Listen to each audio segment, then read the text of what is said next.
Gets over. Wait, what's going on? Miracle draw from Wesley, so. Oh my god, I'm gonna lose my mind. MVL acing the opening. There's just no way. Oh, what an idea by MVL. The power stretch. That is evil. Rooksy 2 immediately. Oh my god. What in the world? Rooksy 1, he's blundered his rook. It is a mouse slip. This is anyone's game. Oh, Jan blunders. And this is over. Can you believe it? Rock with the team, cause you know that we winning, we with it, we going, we flowing again. Magnus Magic. He's done it again. Magnus is now worse. Knight takes G2. And it is a draw. This is one of the craziest CCT games I've ever seen. Really, y'all don't know this, y'all in danger, I'm a threat. Checkmate in one coming in. These are the last. Oh, and he's losing. And Magnus cannot believe it. He's so mad at himself. Wow, you never see this. Absolute hats off.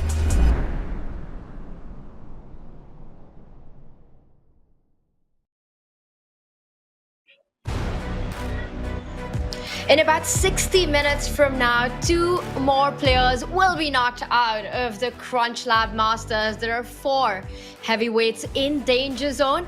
And as they get ready to enter the playing arena, fair play checks are on. They're getting their screen ready, getting into the zone. Daniel Naroditsky, Tanya Sachdev, we're ready to kick things off with you, chat. Daniel, good to have you back on the call. I want to ask you one thing. What have been your key takeaways so far from the CrunchLabs Masters? Thank you for that lovely introduction, Tanya. Happy Sunday to everybody. If you know of a better way to start the Sunday in my case and end the Sunday in your case than watching some CCT action, please let me know. But you've been doing an incredible job, Tanya. I have to compliment you, pulling a hero shift on the commentary and making it so much fun to watch, as MVL seems to have the secret sauce to defeating Magnus Carlsen pretty consistently. Even he doesn't know what that secret sauce is. I think it's been passed down from generation to generation. It's a grandmother's recipe. And he seems to make it absolutely delicious when he's on the board. We're going to be seeing more of that. But Daniel, I can't take any credit. I think the players have been playing such fantastic chess. A stacked field, the highest ever average rating of the Champions Chess Tour. It's been entertaining so far, and the Champions Chess Tour will continue to be entertaining, as this is only the 3rd stop of the tour. This is the CrunchLabs Masters. The final regular event will be in September, and it's all about getting that golden ticket to the season and in-person final. 2 ways to do it. 8 players qualify. Either you win one of the regular events or have enough tour points to end at the top of the tour standings, and you're in. And Daniel, all of that is on the line right here, right now. It is indeed. Hey, it's pretty easy. There's so many different ways to do that. There's not just one way. It's not like you have to win one particular tournament. I mean, there are several tournaments to choose from, Tanya. I mean, really, anybody off the street can qualify. Just kidding. Of course, the people off the street who've tried to qualify through this tournament have been pretty impressive, and they've met with some stalwart opposition. Highest average rating, Tanya. Excellent form all around, and topsy-turvy action in every one of these mini matches, without exception. We're expecting more twists and turns today as we look at our bracket. Now, the 2 players who've already made it to the season end final, Magnus Carlsen and Alireza Firouzja. Magnus with his Chessable Masters win, Alireza Firouzja with his Chess.com Classic win. And this is where we are right now. We've got a winners final, which will be between the top 2 French Grandmasters, and only one of them will advance through to the grand final. But that comes later on. Alireza Firouzja versus Maxime Vachier-Lagrave, a mouth-watering clash. But for Maxime, more on the line, as he's the player who's yet to book his spot in the season and final. And look at the appetizers, what we're starting with right now.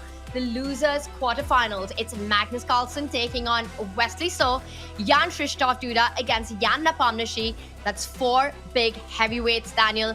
Only 2 make it through to the losers semifinals. What are you expecting from these mouth-watering clashes?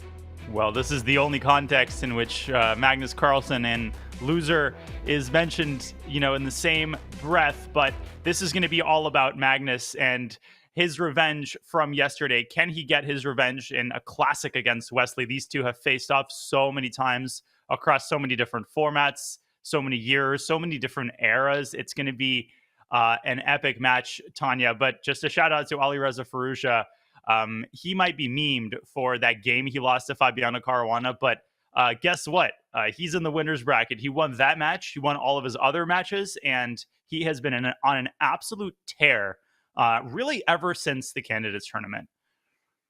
Absolutely. And he's shown this incredible fighting spirit starting from that 9-move loss against Fabi, saying very openly that it was Fabi's reaction on camera that motivated him to get those wins in, showing incredible mental fortitude right there. And he did just that. And then yesterday, his match against Jan Krzysztof Duda, another tough battle, which saw Alireza Firouzja getting that one win in to make it through.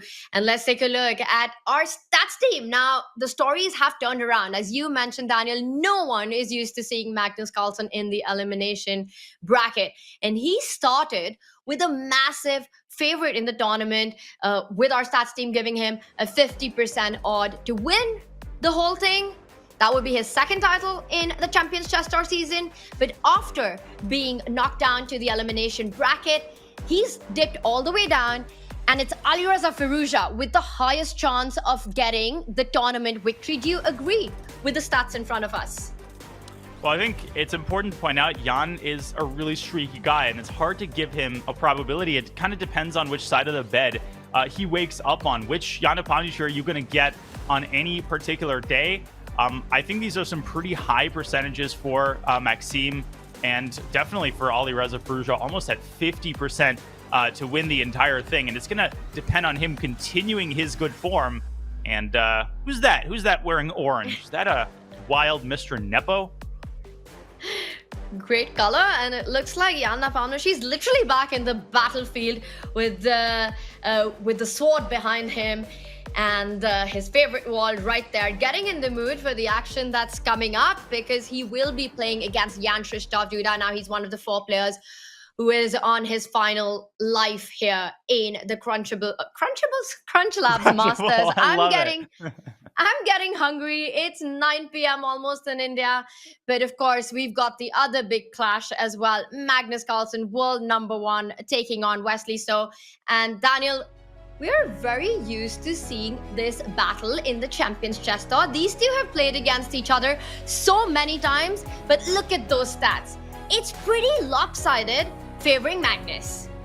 But honestly, I would kill to have these kinds of stats against Magnus Carlsen, and the draw number is important not to forget. If Wesley's in good form, he's had matches against Magnus where he's been absolutely unbreakable, particularly during the COVID era. Wesley had a streak where he won a couple of rapid matches in a row, but he's lost, Tanya, some of that magic in the last year and a half or so.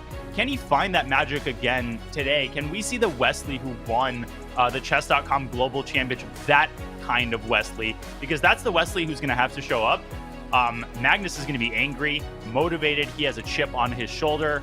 And with the exception of yesterday's match against MVL, he's been in pretty good form as well. Oof. And Magnus, you know what they say, Daniel, everyone thinks he's a gangster until Magnus shows up. And that's what we're seeing right now. We saw the tapes being rolled earlier on from the Champions Chess Tour final, the clash between Magnus and Wesley. So, Daniel, you were mentioning that Wesley needs to weave some magic. He was quite the wizard yesterday in his match against Fabiano Caruana. And that's the kind of stuff Wesley always does. The moment everyone starts wondering, where's Wesley? Why are we not seeing the best in him? And then he comes in and then has a clean sweep against the world #2. Very consistent, as you said, clean play, the kind of Wesley that we are used to. Changing up his openings a little bit yesterday against Fabi. He played 1 D4. He played a Catalan as if he's been playing this opening his entire life.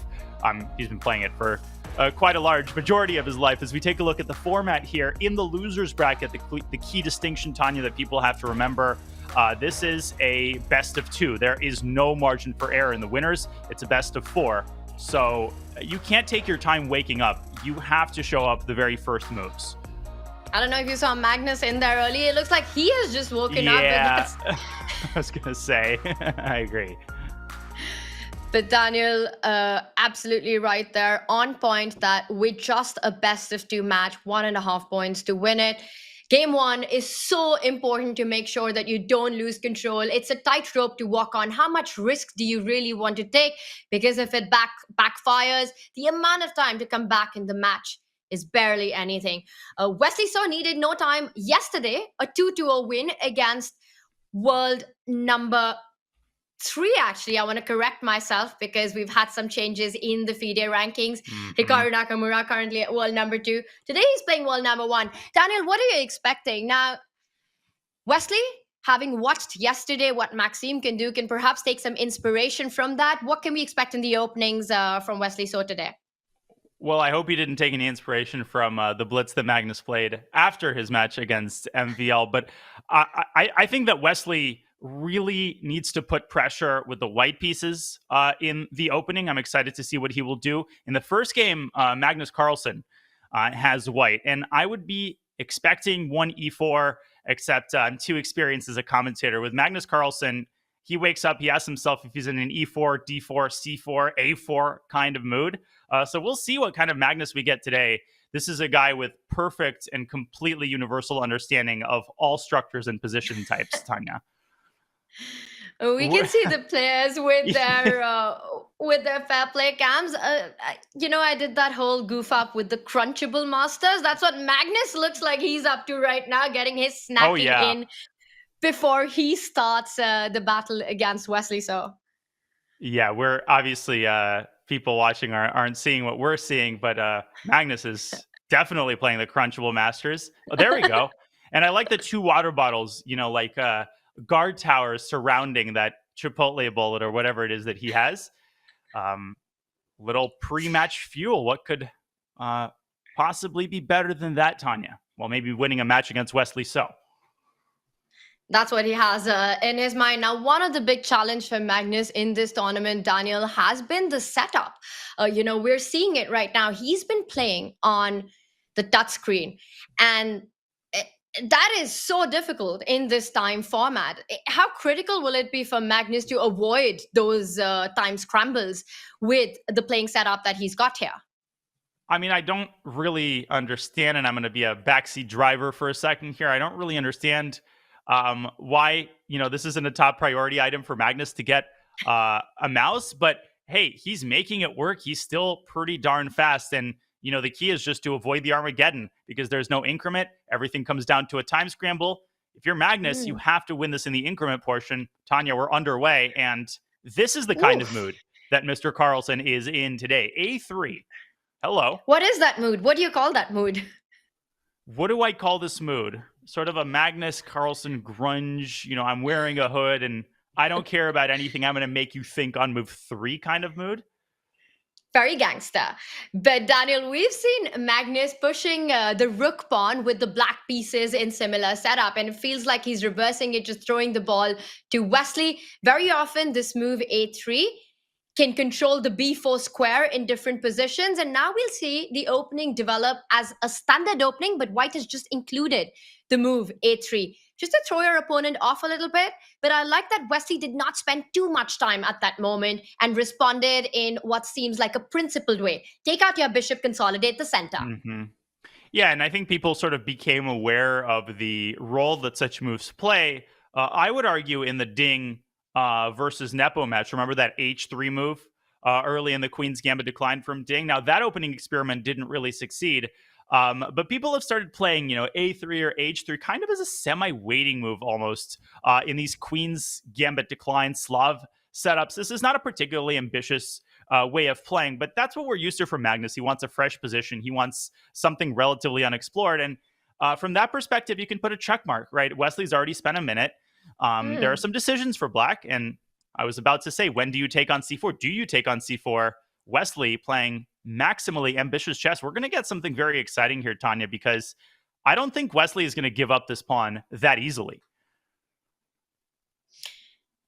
And that would mean that white has sacrificed the pawn for quick piece activity, for quick piece development, while Wesley wastes time defending that pawn with advancing the other B pawn that you're pointing out. It would allow the white knight also to jump onto the center of the board. E5 is always a juicy square in the setup. The bishops come out quickly. It's already promising to be one of those games that's going to build up really nicely and quickly in the middle game. Now, Daniel, you mentioned that yesterday, Magnus, he lost his match against Maxime Vachier-Lagrave, 4 decisive games in the rapid, a crazy, crazy Armageddon.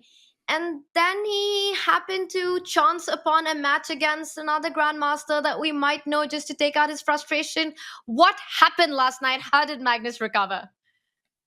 Well, it was a back and forth match. And, you know, in the interview, Maxime pointed out that it just wasn't, you know, either of their best chess. So Maxime just seems to have, as I said, kind of the secret sauce. He gets under Magnus's skin on the chessboard.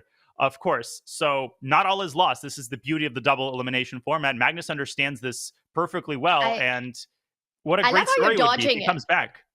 Crazy position. We're going to deep dive. I love how you're dodging the whole thing. I was talking about Magnus's match against you after he lost to Maxime. Sorry. I misinterpreted the question. I have buried that match so deeply in my memory, Tanya. I did have the great honor of giving Magnus a little warm-up. We played something like 22, 23 games yesterday evening, and I had an OTB Blitz event, so it was a good warm-up for me as well. It was a back and forth match, except there was more forth than back for me. Well, this position's already back and forth because Black's pushed the B pawn first to defend his own C pawn and then pushed it further to force Magnus's knight to retreat to E2, and it looks like it's coming in the way of its own bishop, but it's one tempo away from switching up to the G3 square, maybe in some cases the F4 square, but knight to G3, hitting that bishop on F5, hitting that pawn on C4 on the cards, and the computer's pointing out that G3 in fact is the way to go. Yeah, apparently you can just play this position down a tempo and you're still better. If only I knew this when I was starting to play chess. I feel like Magnus has gotten exactly what he's wanted. Not only a fresh position, but also just a slightly better position. You get this type of structure from the Queen's Gambit accepted, Tanya. Now, Wesley is likely going to complete his kingside development and quickly try to go C6, C5. But the reason that White's slightly better, and Magnus loves this kind of square control, you're going to see him go A5 and sort of start massaging the territory that he has on the queen side. Maybe the queen comes out to A4. The pawn on B4 is feeling a little bit uncomfortable. I'm not a huge fan of the kind of position Wesley has gotten out of the opening. I think it's a slight advantage, but it's a very stable advantage. I agree with you. And these are the kind of positions that Magnus likes to grind down. And stylistically as well, Wesley, he loves those solid in-control openings where it's standard play and it's a long, long battle. But this one's already very dynamic, asymmetrical pawn structure. There are already weaknesses to be targeted on. And stylistically, I do think that this is exactly what Magnus wants out of the opening. His last move also hinting at a development of that bishop from B2. And maybe someday he'll get that D pawn moving up the board, making that bishop an absolute sniper. Rook C1 targeting the C6 pawn. Things looking good so far for Magnus Carlsen with the white pieces. Daniel, early days still in this one. Wesley so known to be one of the biggest, hardest players to beat and one of the biggest defenders on the circuit. We'll come back to this. Should we zoom out and take a look on our other matchup? Yeah, I think the conclusion of the opening is very clear. It's a successful one for Magnus Carlsen from the perspective of just having a slightly better position. He's forced Wesley to burn a bunch of time, but we have another match on our hands between Jan Krzysztof Duda and Jan Nepomniachtchi, who did win the play, and he was in the best form of anybody before that came to a screeching halt. Can he find a little bit of that fire again, Tanya? That is the big question. Not sure I love Jan's position in the early going, but it's definitely more double-edged than the Magnus Wesley game. B6, the last move. It's move 14. Jan with the white pieces here. B6 defending that pawn that had been attacked by that queen on B3. And before we deep dive into this position, I think for Jan Krzysztof Duda, he needs to develop those queenside pieces. Knight C3 feels like the way that you want to start with. Daniel, to me, it looks like a very close match. Who do you think is a favorite to take this? I think it's extremely close. I think Jan, if he can find that form again, should be a slight favorite. So I'm going to give the slight edge to Jan Nepomniachtchi. By the way, there was a moment there where the other knight could have jumped into g4 potentially and attacked the f2 pawn. That is the drawback of moving your rook away from f1. Speaking of, Duda plays h3. He's like, I'm not giving you a second chance, Mr. Nepo. No more knight g4 ideas hitting on f2. And I was thinking about this, that both these players have played so fantastic in the CrunchLabs Masters so far. But Jan, he was so impressive in the Swiss play-ins and his match yesterday as well, handling the pressure against Andreykin in a difficult position and then going on to win with a 1.5 point margin in that 1.5 to half. I agree. I think if Jan's able to keep this one under control with the black pieces, he's perhaps the slight favorite in this. Duda there didn't look very happy with his position. I don't know if you saw that shake of his head. He's played rook c2, eyeing to double up the rook in the c file. It just feels as if black has managed to get such good harmony in his pieces. Everything centralized. Meanwhile, that queen on b3, what even is it doing there? And I think you're pointing out some great things, Tanya. The nature of the isolated queen pawn structure, and black as an isolated queen pawn, or IQP, as the cool chess players like to say. Oftentimes, players look at the square in front of the pawn, and they would say, "Well, white is a bishop on d4. It's a beautiful blockade. White has to be better." Not so fast, because look at black's piece activity. As you said, white's pieces are kind of stumbling all over each other. There's an X-ray that Jan has just set up against white's rook. The queen on b3 is kind of out of oxygen. It doesn't have too many escape squares. So it feels like the pressure and the tension keeps building up, and something's going to give. Something is going to either get traded or sacrificed. And the question is, who will kind of initiate the next stage of the game? Will it be Jan? Yes, it will. Bishop takes f6. I think that is an excellent move. And I think Nepo underestimated it, because he's going to have to take back with a knight, very likely. And then Jan will slide his rook to e2 or d2 and reposition a knight on d4, and he can finally breathe a sigh of relief. I think that the worst is behind him. Yeah, we were talking about predictions. One thing is for sure, that Jan will win this match. Rook d2 on the board, Daniel. That d5 pawn suddenly looks very vulnerable. 4 pieces currently attacking it. The bishop from g2 also x-raying that pawn. Only 2 defenders, which means that Jan Nepomniachtchi has to find a tactical way to fight this threat. He has to go on the counter offense. The only way that I see that being possible is to try to jump that knight back from where it came from. But where does that lead to? Knight e4. Yes, if white was to capture that knight, you're really happy. But Jan-Krzysztof Duda's got some options in that position. Grab that d5 pawn with the knight, grab that d5 pawn with the rook, and so much to calculate, and 6 minutes on the clock. Jan Nepomniachtchi needs to be precise. Ooh, bishop to b4. So he is looking for a tactical way to give up this pawn and generate activity, but the eval bar shoots up here, and the natural question is, can white play knight takes d5? Can white make that work tactically? This is the kind of move that you just close your eyes and play and pray that you haven't miscalculated something. So if we could pull up an analysis board really quickly. Tanya, I think you hit the nail on the head. Instead, knight e4 did look pretty attractive for black, because after knight takes d5, no, you don't take the rook. Oh, I'm attacking your queen. Well, I'm attacking your king. And that is an attack you must respond to. But black actually drops the queen back to e8. And the complications here are inscrutable, but they don't seem to be in white's favor. I mean, the rook has to slide away, exposing the other rook on d1. This is not particularly attractive. Instead, after bishop b4, the game in the move in the game, knight takes d5, knight takes d5, rook takes d5. The big problem for black is that you're just not in time to play a move like bishop c2, because white always takes on d8 with check. Here, black simply loses a piece.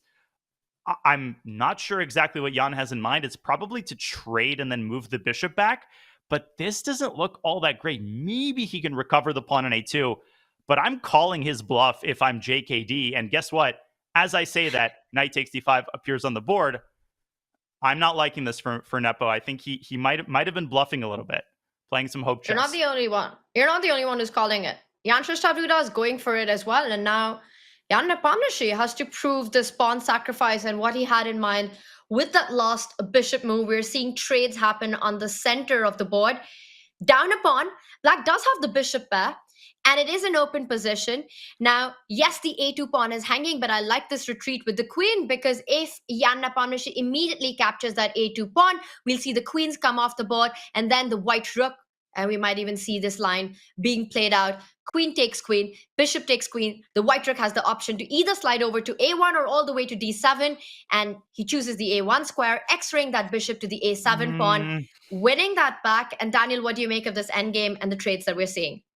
I mean, queen e4 is a totally understandable move because Jan has found a way to essentially eliminate any risk and technically play for 2 results. But in reality, I think unless Jan does something crazy, they're basically playing for 1 result, and that result is a draw. Yes, Jan wins the pawn, rook takes a7, you take your hat off, but then you play bishop f6 and you use your bishop pair and your activity to find a way either to win the pawn back or to generate sufficient counterplay to make a draw. I think bishop f6 is going to happen. I think Jan is going to go knight d4. Well, one of the Jans is going to play knight d4. The other Jan is going to probably then deliver a check on c1 and find a way to make a draw here. I don't believe that White's winning chances are realistic. All right, so up a pawn, but a lot of activity for Jan Nepomuceno, and it looks like he's done that Nepo thing that he often does, which is find a way to be active by giving up some material. And that's often what we see in top-level chess. Daniel, let's zoom out of this one as Duda tries to find a way to keep the game going. We'll get back to this, but let's jump our attention over to the other game where the queens are still on the board. The king, Magnus Carlsen, is playing with the white pieces up against Wesley. And a lot of developments have happened. We see some trades have happened. There's also an isolated queen's pawn in this one. That's from Magnus, that d4 pawn that we see on the left side of our screen. There we have it, the last move, knight to d7, aiming at rerouting the knight from b6 to that d5 square, which you pointed out in the previous game. The square ahead of the isolated queen's pawn is such an important one to control. Listen, this has not gone great for Magnus. I think he's made a series of inaccuracies in the early middle game. And I think after knight b6, or queen d6, just getting out of the x-ray, followed by knight b6, if any side is contending for the advantage, it is most certainly black. And the time situation has flipped over to Wesley's favor as well. We have 2 isolated queen pawn situations, but this could not be different from the Nepo Duda game where black had a lot of piece activity to compensate for it. Now white is the one saddled with the isolated queen pawn. Black controls the square in front of it, and white is completely hamstrung by the fact that he needs to keep this pawn under a watchful eye. If you move the bishop back, Tanya, black is just going to trade on c1 and grab the pawn. Wesley is going to keep building up the activity with a move like rook d8, and imagine if a knight lands on c3. Ugh, this is yucky. Yeah, wow. If that horsey lands on c3, it's not going to be a horse. It's going to be the mythical beast, as we like to call it, once it gets to that square. Daniel, you're pointing out ideas of getting directly to the d4 pawn with rook to d8. There's free play for Wesley. He can choose how he wants to place his pieces. There are ideas of trying to double up on the c line, and I like this approach that Magnus has. He needs to disrupt the narrative of the game one way or the other.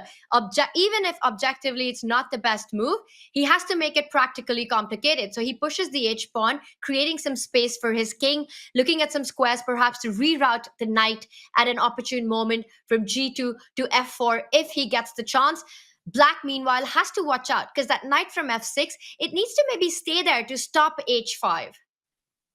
Yeah, this is a pretty good defensive setup, all things considered, for Magnus, who's adopting a sort of a hybrid strategy. He's playing for activity, he's setting himself up so that if Wesley gets too bogged down with trying to improve his queenside situation, h5 might come at the right moment if the knight takes its eyes away from that square.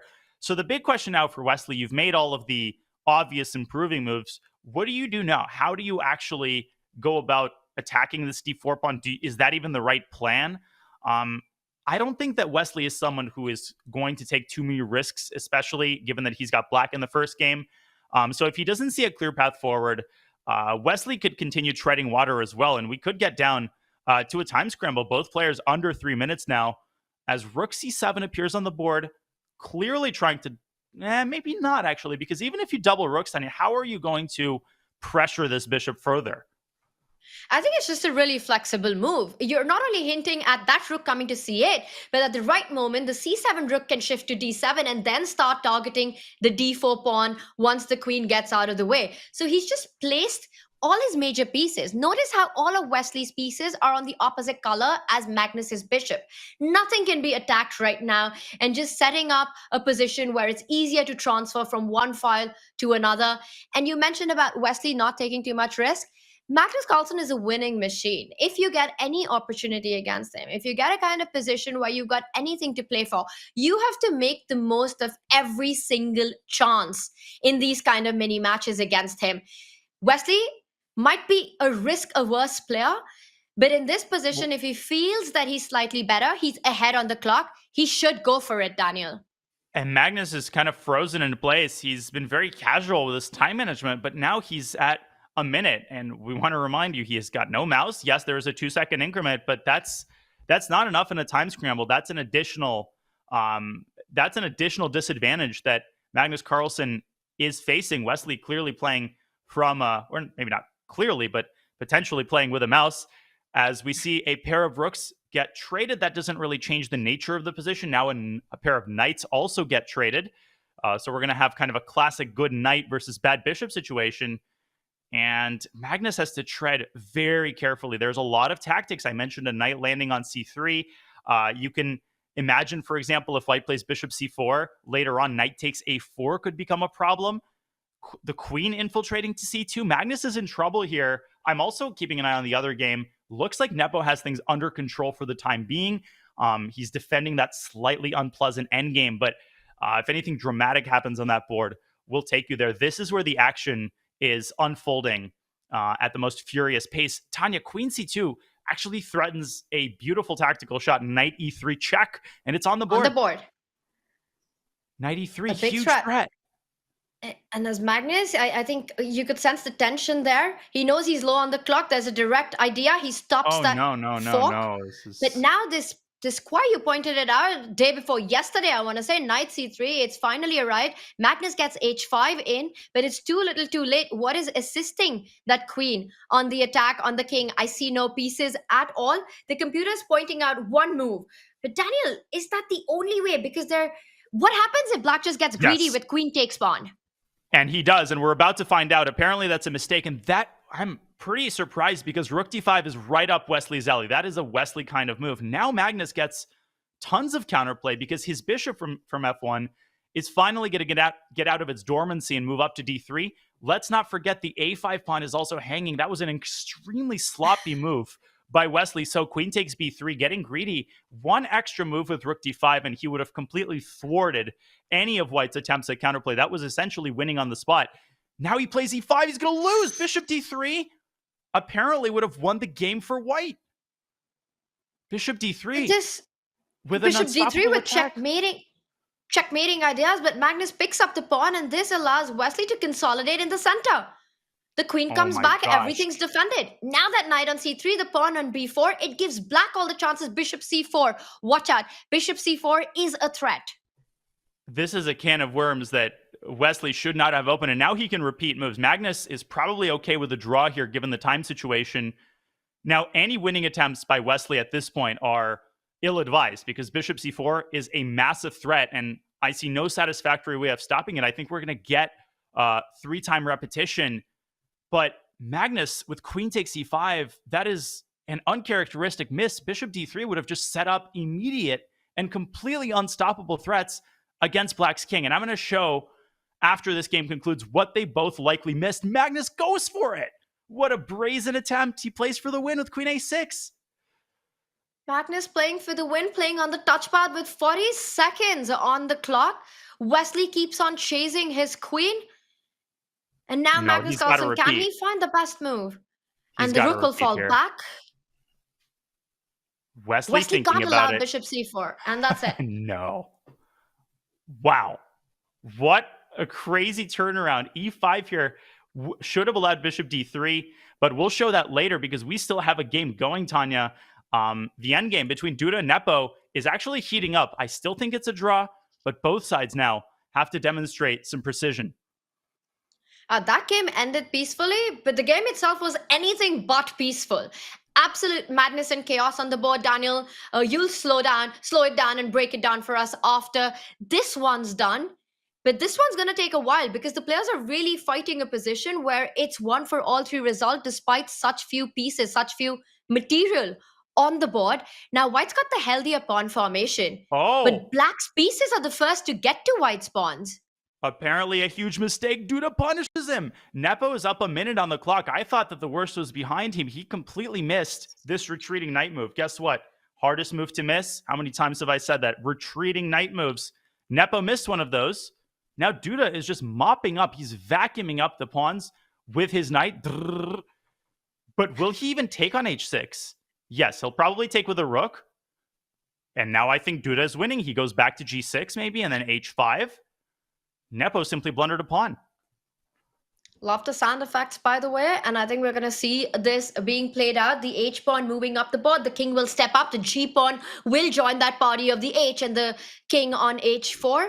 Meanwhile, the b6 pawn far away from activity. But Duda, he's delaying it. He's not... If you're Nepo, push your pawn.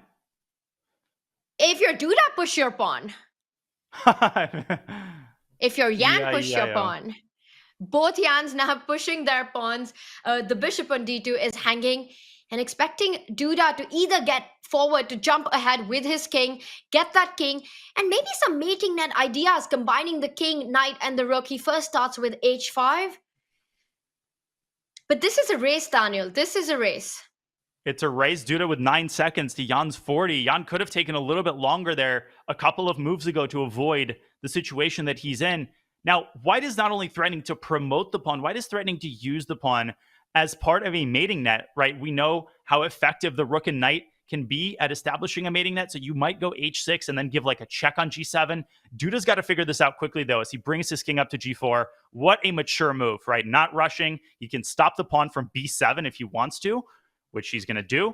Next is h6, and then the king can also slide up over to g6. There must be some way to deliver checkmate. But that wasn't it. Bishop d2 check. And White actually loses after king g6. What? And now it's anybody's game again? Black's pawn is going to get to b2. Maybe Jan is playing for a win. Well, what on earth just happened? It's crazy. He made the most natural looking move and a big mistake it turned out to be. Once again, we'll have to break this down to a slow action replay after.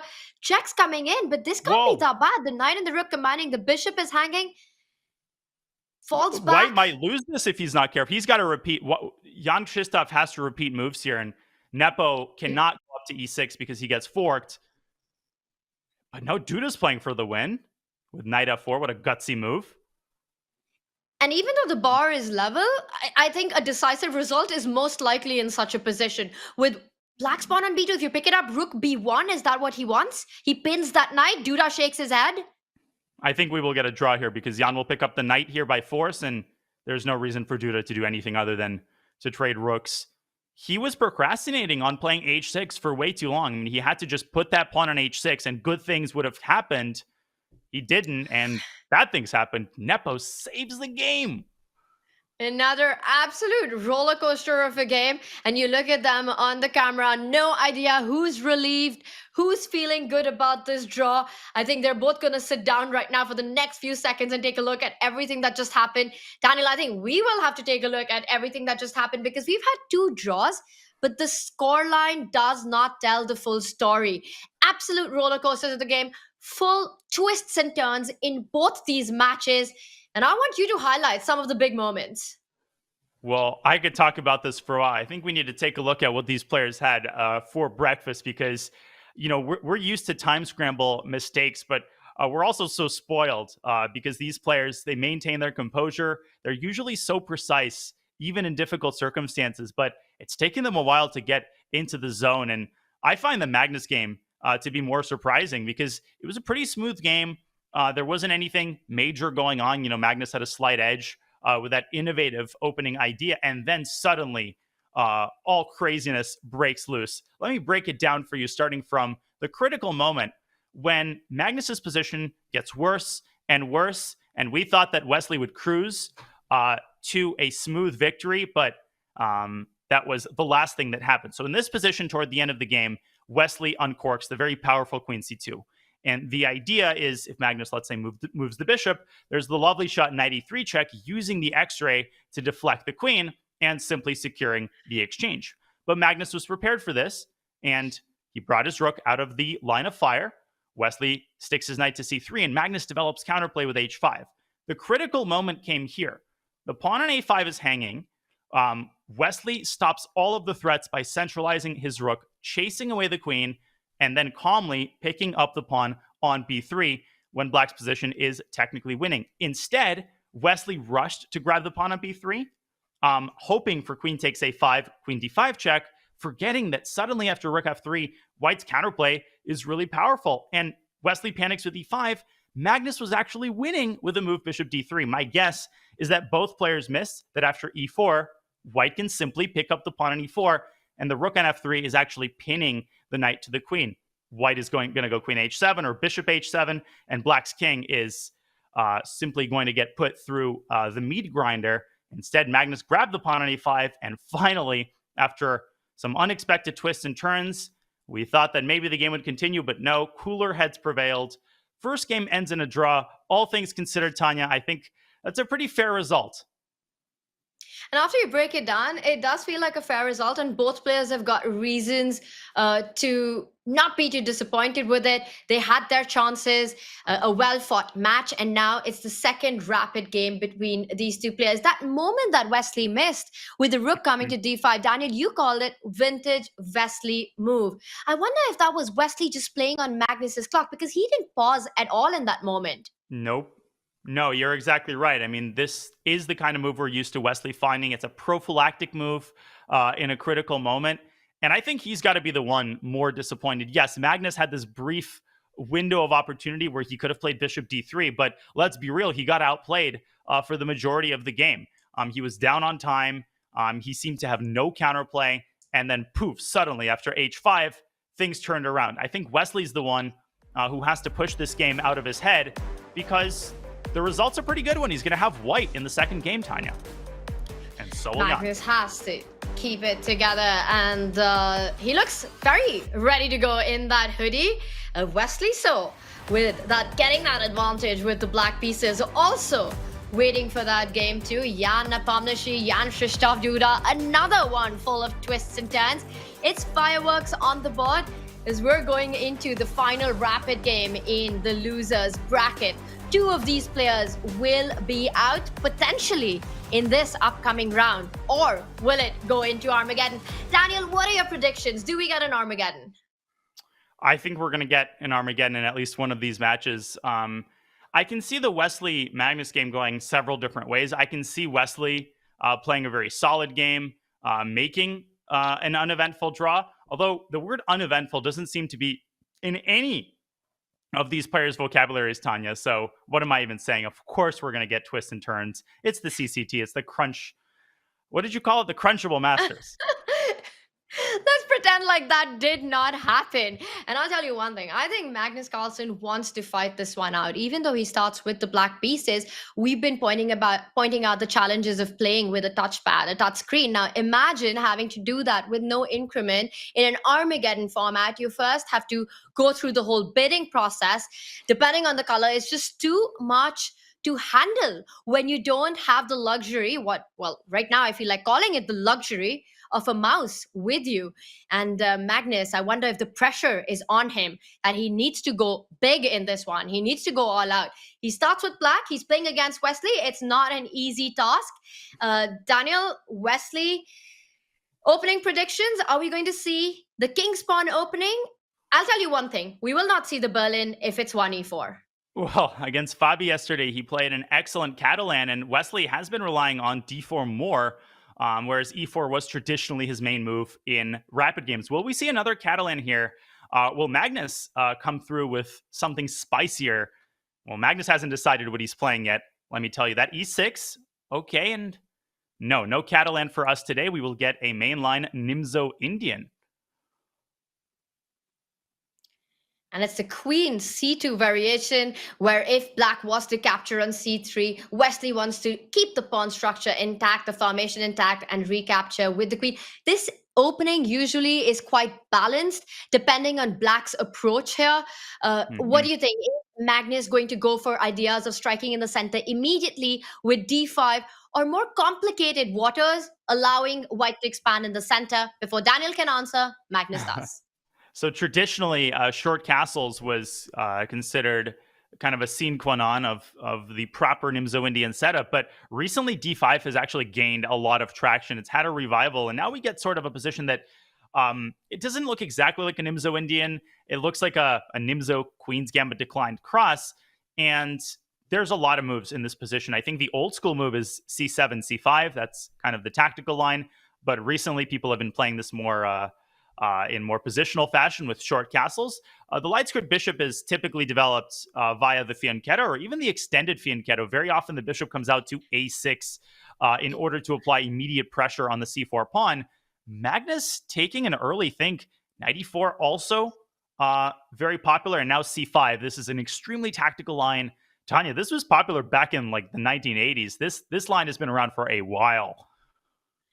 It has, and it's suddenly gotten a bit trendy as well, and it's sort of testing white here because, like you pointed out, castle, d takes c4, they are the usual choices that we see nowadays, and Wesley seems like he's quite prepared as he blitzes out his moves.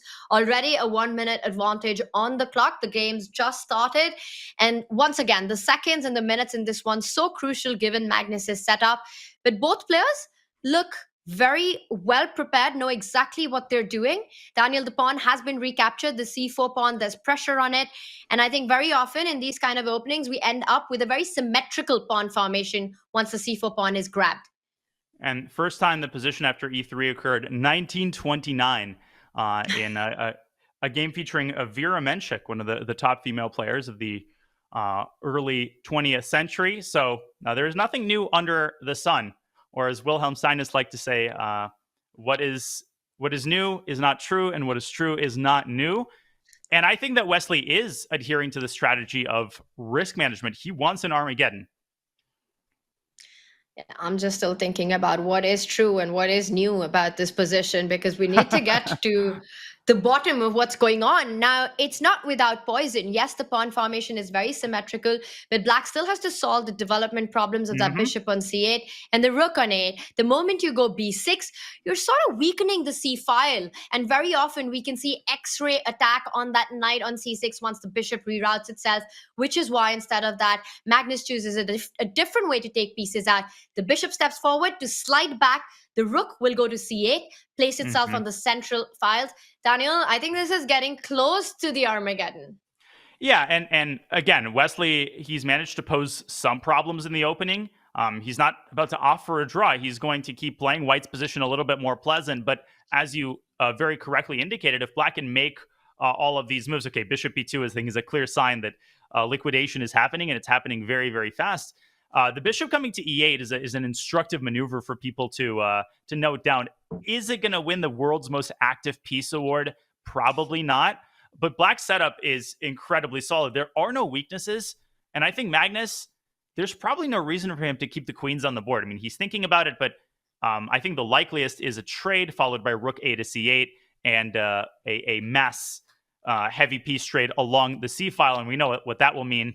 I don't want to fake any intrigue in this game. So far, it's going in a very streamlined fashion toward a peaceful result. But we will get drama in the Armageddon, so it's a win-win for us commentators. We'd love to see this match go down to the wire, and I think it most likely is, as the players are getting ready for the mass trade that you were talking about down the open C line once the knight moves back. No way to really avoid it. Yes, you can step in with rook to c7, but white also has his own issues with the knight on d2. Wesley doesn't even try it. He doesn't even attempt it. Wow. I think the players are just cruising and rushing through to get to that final decisive tiebreaker. Wow, those pieces were gone in a flash. First there were queens and rooks, and then there were no queens and no rooks. And this is the most drawn position of all time. There's literally, I think if you made a dictionary heading of dead draw, it would be this position in a game between Wesley and Magnus, two of the greatest endgame players of the modern generation. Yeah. What do we say about this position? Lots of weaknesses for both sides. Very imbalanced position. I think there might be some opposite side attacking going on here. There we go, F4.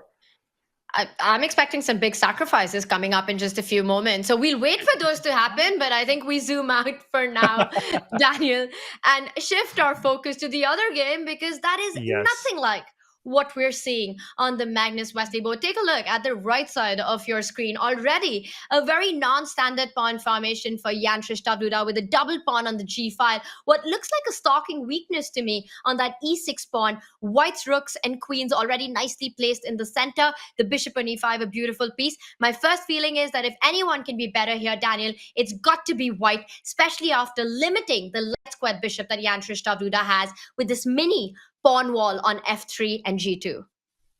And you're absolutely right. This was also a Nimzo Indian, but this position could not differ more greatly in kind and in spirit than what we have in Magnus's game. Jan Nepomniachtchi, he played 4e3, so he played sort of a Rubinstein setup, and opposite colored bishops with the queens on the board favor the attacker. And here the attacker is clearly White. He's got this beautifully centralized bishop. Now, I think as long as Duda can avoid falling into some sort of a tactical shot, I think he's probably fine. And his last move, knight h5, tells me that he's going for some sort of kingside expansion, maybe with a g5 and knight h5 to f4. So it's not like Black has to just sit idly by and wait for White to demonstrate a plan of improvement. This position is, I would say, a little bit more double-edged than it appears, even though I still think that White's position is a little bit preferable. Maybe d5 and queen takes a7 is on Nepo's radar. I mean, he's obviously also controlling the f4 square with his last move. But I was expecting g5 until Duda started to think. He's down to 5 minutes. He needs to keep an eye on the clock as well, and g5 is on the board. And I really like this idea that you hinted at. And the moment you said it, it's one of those moves. Once you see it, you can't unsee it. Duda took some time, but he did spot this idea. He's looking for his own activity, the knight, insisting on getting that knight to f4 at the right moment. Also, it's not the only idea for a move like g5, right? You really want to activate that bishop on c6. At the right point, you can think about a sacrifice. g4 is always something that's in the air that White needs to watch out for. Absolutely. And this position could heat up in an instant, particularly if Jan plays a move like d5. For now, he's playing this fairly conservatively, h3, indicating that, yes, he is taking this idea very seriously. And now the big question for Black, do you play knight f4? Obviously, that triggers a potential piece imbalance. If White trades on f4 and then maybe takes on e6, we could get a liquidation and a quick draw in this game as well. But I'm kind of curious if Nepo will try to go to great pains to keep chances alive. b6, Duda procrastinating, not putting the knight on f4 just yet. Surprise shock, Tanya. I have a shocking piece of breaking news. Are you ready for it? I just want to make sure you're sitting down and, Okay, I'm just, I won't fall off. off. There's a draw agreed between Wesley and Magnus. We're going into the Armageddon. Who would have thought that would happen from the position when we left it last? Well, everyone. But Daniel, it's going to be an exciting Armageddon. I think so much of it comes down to the bids. How badly does Magnus want Black? How low can he go given his setup? How important will it be to have those extra seconds? So much mind games coming up as we wait for those bids to happen. But we will have an Armageddon in that one. But it's all eyes on the two Jans fighting it out in their final rapid game, which is far from getting to an Armageddon currently. The opposite color bishop complex. Now, if all the pieces are traded off, the heavy pieces are off the board, then we can say this one heads into an Armageddon as well. But with so much of the army still on the board and the color complex that cannot be challenged, there is scope to play for an attack. So I still think the players are ambitious, Daniel. The one big, it's not very clear on my screen, but how much of an edge is that on Jan Nepomniachtchi's clock? 4 minutes almost. That's massive. That's a lot in this position. It is, and I'm a little worried now for Duda's position because he got cold feet, right? He played knight h5, he played g5, he made all the preparations, he set the table, but he didn't go through with knight f4. Probably was afraid of the trade on f4. He was afraid of losing the e6 pawn. So it's an understandable fear, but his position's getting worse. It's getting worse. Jan Nepomniachtchi has now found a clear plan of improvement. This bishop on c6 is far from stable. If black could just shift the pawn back to b7, everything would be taken care of. But Duda is just hurtling toward disaster. He's opened up the c-file. Now Nepo has a zigzag maneuver to g6. Tanya, this is looking really nasty for black. I don't know what's the follow-up, but the first move that comes to mind is get that rook to c7. With this trade, he's begging for the move rook c7. All right, the computer, the arrow confirms it, but I'm surprised that Jan's paused. I wonder if he sees an alternative, maybe your idea, and he goes for it, Daniel. He's getting his queen to the light square, the g6 square, and you combine that with the idea of rook c7, that's disaster. Queen d3 is exactly the reason why, these players at the top of world chess resisting the urge, and rook c7 was perfectly fine. You could have played it first and queen d3 second, but Jan keeping all of his options open, maybe keeping them too open as he plays king h2. Maybe rook c7 straight away was a more decisive plan of action. I think what Duda is relying on is trading off one pair of rooks and then putting the other rook on d7. And perhaps what is being missed here, maybe by both players right now, and I'm going to show this on the board really quickly. Jan should play rook c7. He should not fear the mass trade on d7, because in this position, white has the crucial resource, queen b5, winning the game on the spot. The queen is unprotected. You have to play rook e7 here, and now the simplest path to victory is just trading queens and mopping up all of the pawns, and I literally mean all of them, which are all on dark squares. So rook c7 here is the money move. Queen a6 is a suitable alternative. Jan trying to find sort of the perfect moment to play rook c7, and I think bishop b7 here might be the only try. And you're setting up tactics with that bishop retreat. The a7 pawn, you might be tempted to pick it up, but then the king side falls apart. There are ideas to look at with bishop takes pawn, and he's setting that up. Queen takes a7. It's not bishop to e4, because then white intercepts it with rook c7. But queen takes pawn. Jan Duda is saying, take my queen side. I just want that f3 pawn. I want my bishop to become a sniper against the white king. Daniel, I would be terrified to pick up the a7 pawn. That's the thing. I missed bishop takes f3 completely. I thought bishop e4 was the reason you can't play it. So I think this is a fairly positive transformation for Duda. Jan is winning technically because he's got connected passers, which means he's no longer really afraid of a trade of heavy pieces. Ironically, it's now Duda who wants to keep pieces on the board in order to generate much needed counterplay against white's king. He has to do that fast. He has to get g4 in. And he cannot wait a single second, literally and figuratively. Queen g6 and g4, it's go time if you're JKD.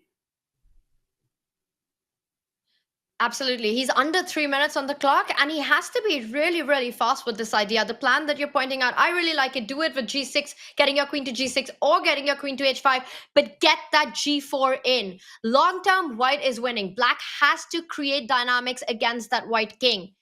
Jan Duda, he's just burning so much time, Daniel. Well, he's already down on the clock.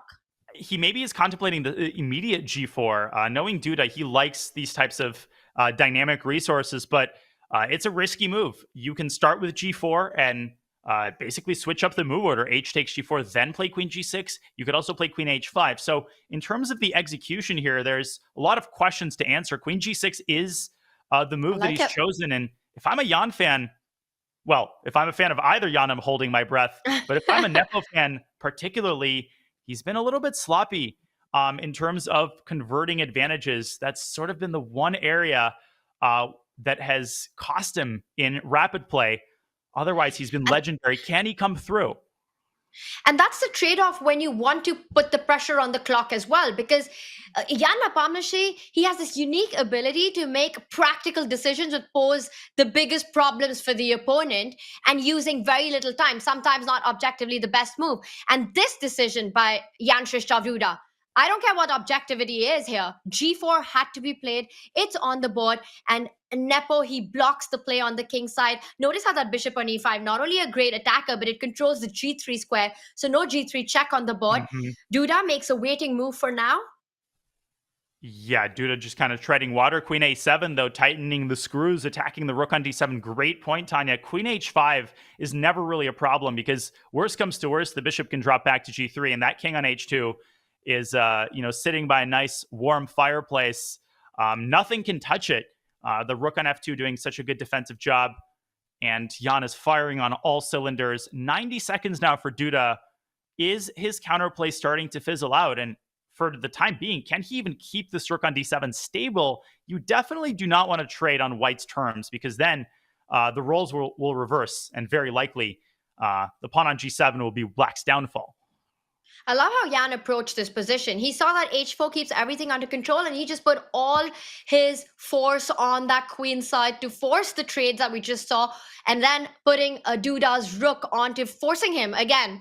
A lot of forces there onto defending that g7 pawn. Meanwhile, his own king is absolutely safe, and it might be time to start pushing the army on the left side of the board. The pawns have started marching. Too much to save. The queen on g6, the bishop on d5 are combining, but where is the attack? The rook on f2, defending everything. Who's stopping the b pawn? I don't think Duda has the answer to that question. And he's got, 3 more tempi to generate problems for white until this pawn reaches b6. If it reaches b6, or if the a pawn reaches a5, you're out of options. The counterplay dries up completely. Duda, though, he's so good. I mean, all of these top players are so good at just not giving up. There are a lot of landmines that white needs to avoid stepping on. Bishop takes g7, tempting tactical move. It actually fails to the deflection tactic g3, and black wins a piece. Rook f7 here, also a very scary move to play because you're exposing the g2 pawn. I'm not sure that is the secret sauce either. I actually think Jan's last move, b4, it gave Duda a target. Is it an amazing target? No. But if you can force Jan to drop his queen back to c3, then Duda gets a little bit more leverage in terms of building up some counterplay. This game is far from over, and Jan is doing a great thing by not rushing and not over-relying on Duda's time pressure here. It's the first time in a long time that Jan Nepomuceno has slowed down, leaning back, so he's ready for a big thing. Because a move like queen c3, from a human perspective, so difficult to make. Your queen is so active, you don't want to fall back. He goes all in. Can Jan Shishta Duda play g3? It's on the board. Oh, this is terrifying for white. Now it's very much a 3-result game. Now Duda has to go back to g8 because rook takes g7 is threatened. Nepo is basically saying, my king is actually safer than it looks on h3. And let me tell you, Tanya, it does not look safe at all, because Duda's next move is h5. I believe that creates a potentially unstoppable mate threat on g4. So Nepo is walking on hot coals here. Now, he can play bishop takes g3. At the right moment to open up a retreating square for his king. But guess what? That opens up a discovered attack with the move e6, e5. There is no question that this game has gone off the rails for Nepo. And the big question is, can Duda find all of the accurate moves with 40 seconds on his clock? You're kidding me. I mean, white's king looks like it's about to get checkmated, and Jan Nepomuceno wants to queen on the left side of the board. h5, bishop e4, bishop f5. Choose one of the two moves. He goes for the idea of threatening queen g4. You have to grab on g3. There's absolutely no other move on the board. Queen g4, or does he want to go rook to f4? He does take the g3 pawn. But what does black do now? e5 is by far the most tempting move. With 20 seconds on the clock, the computer is showing that the cold-blooded rook back to a8 actually keeps a double-edged position alive. 10 seconds for Duda. He Queen e4. threatens a checkmate on g2, defended. But it's, what do you do now? What's the follow-up? Now he plays rook a8. I'm not sure why this version is worse. It does allow white's rook to get back to a commanding defensive post. Now Jan has to find a way to keep this pawn protected for the safety of his king.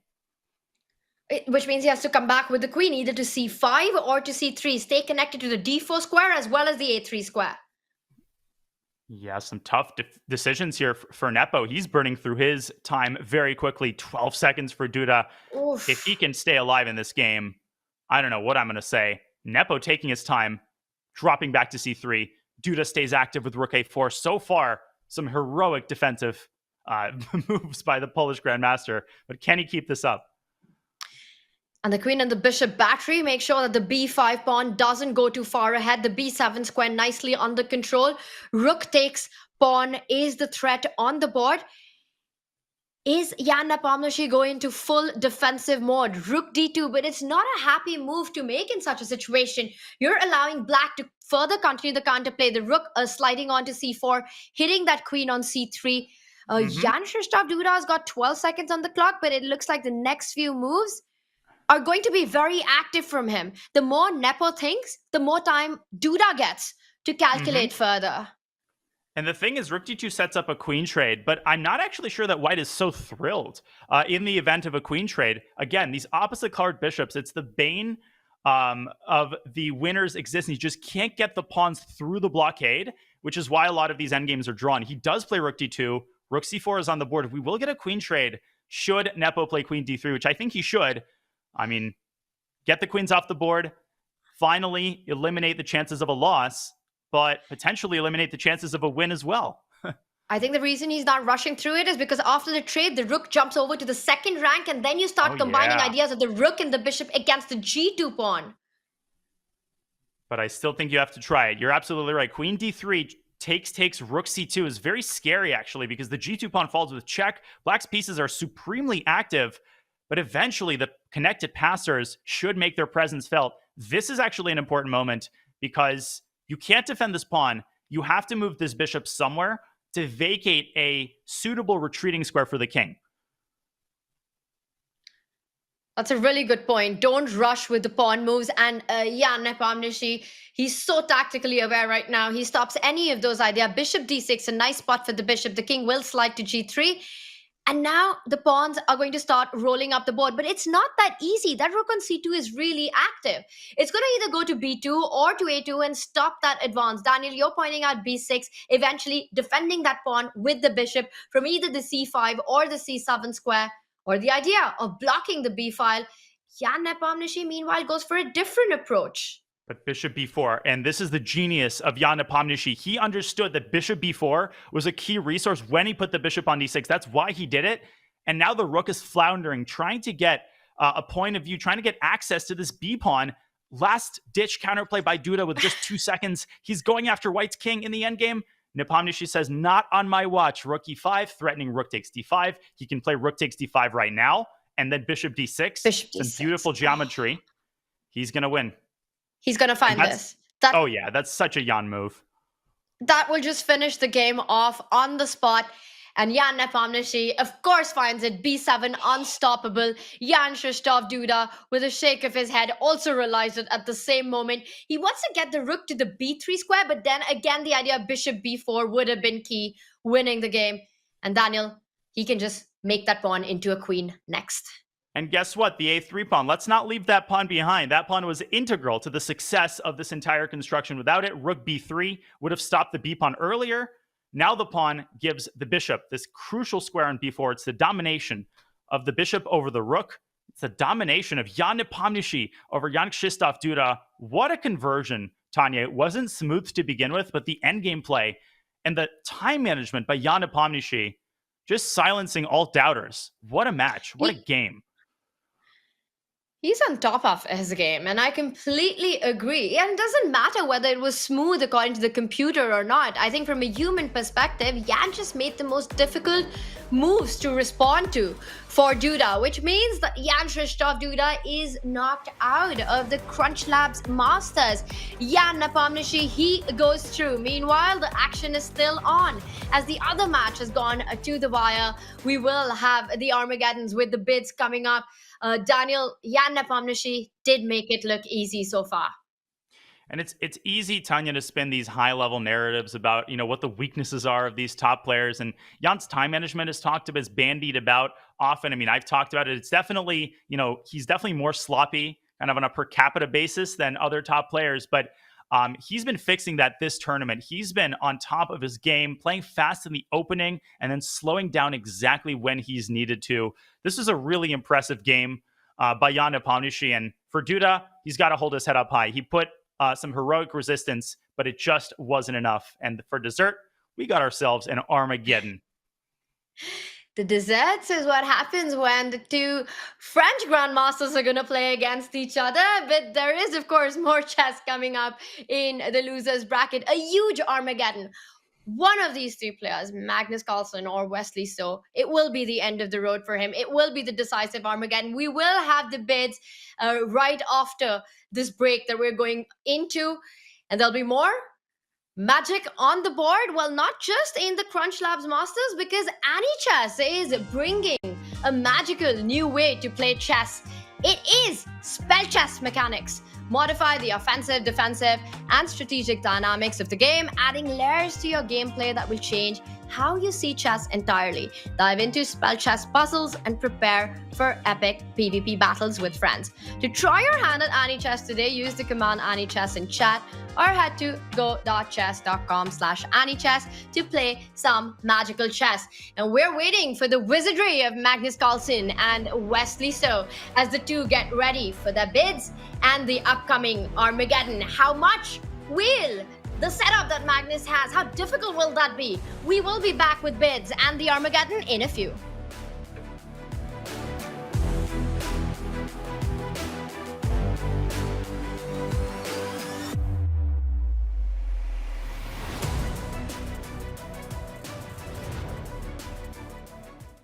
In recent years, we've had a lot of openings in chess that have become meme openings.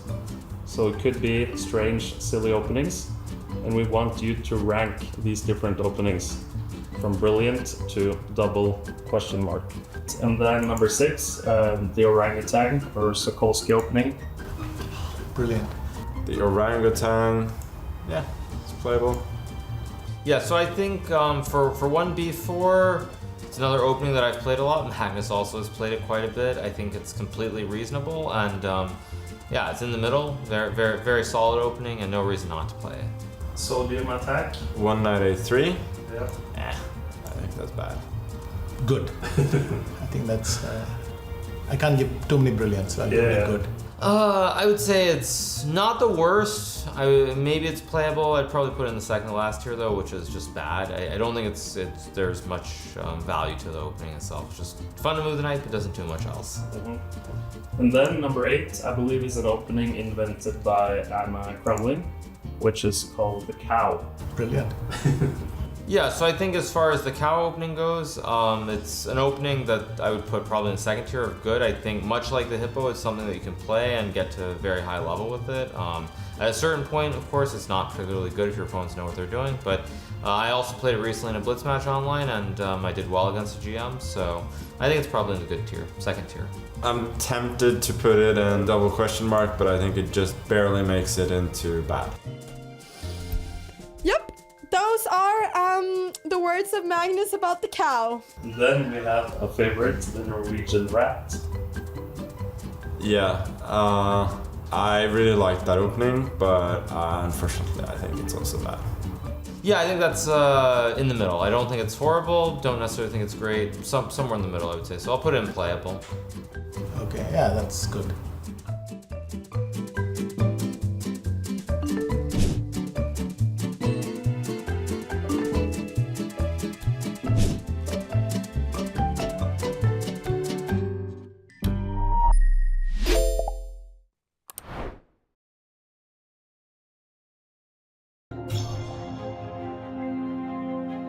One of our partners for the Champions Chess Tour is AnyChess. AnyChess is a community-driven, free-to-play chess game with new strategic layers powered by magical spells. We have a game in front of us here. The players are currently going through a Vienna.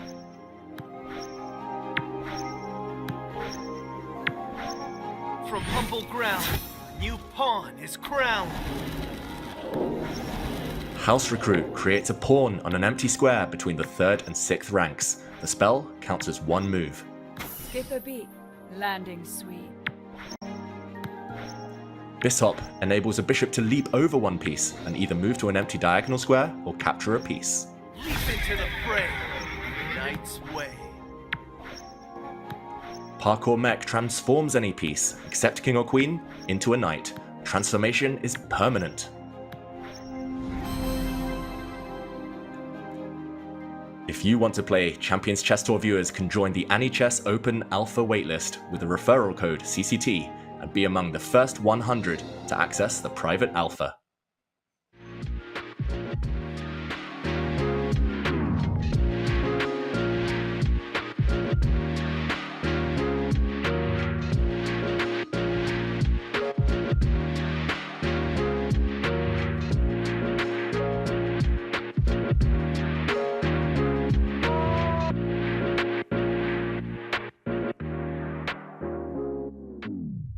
Welcome to the most exciting format in chess, Armageddon. The ultimate tiebreaker. Armageddon grants white more time on the clock, but in return, white must win. A draw secures black the match win. White starts with 10 minutes, and each player submits a confidential bid with an amount of time they are willing to start with. Lowest bid gets to choose their color, usually black, and those coveted draw odds.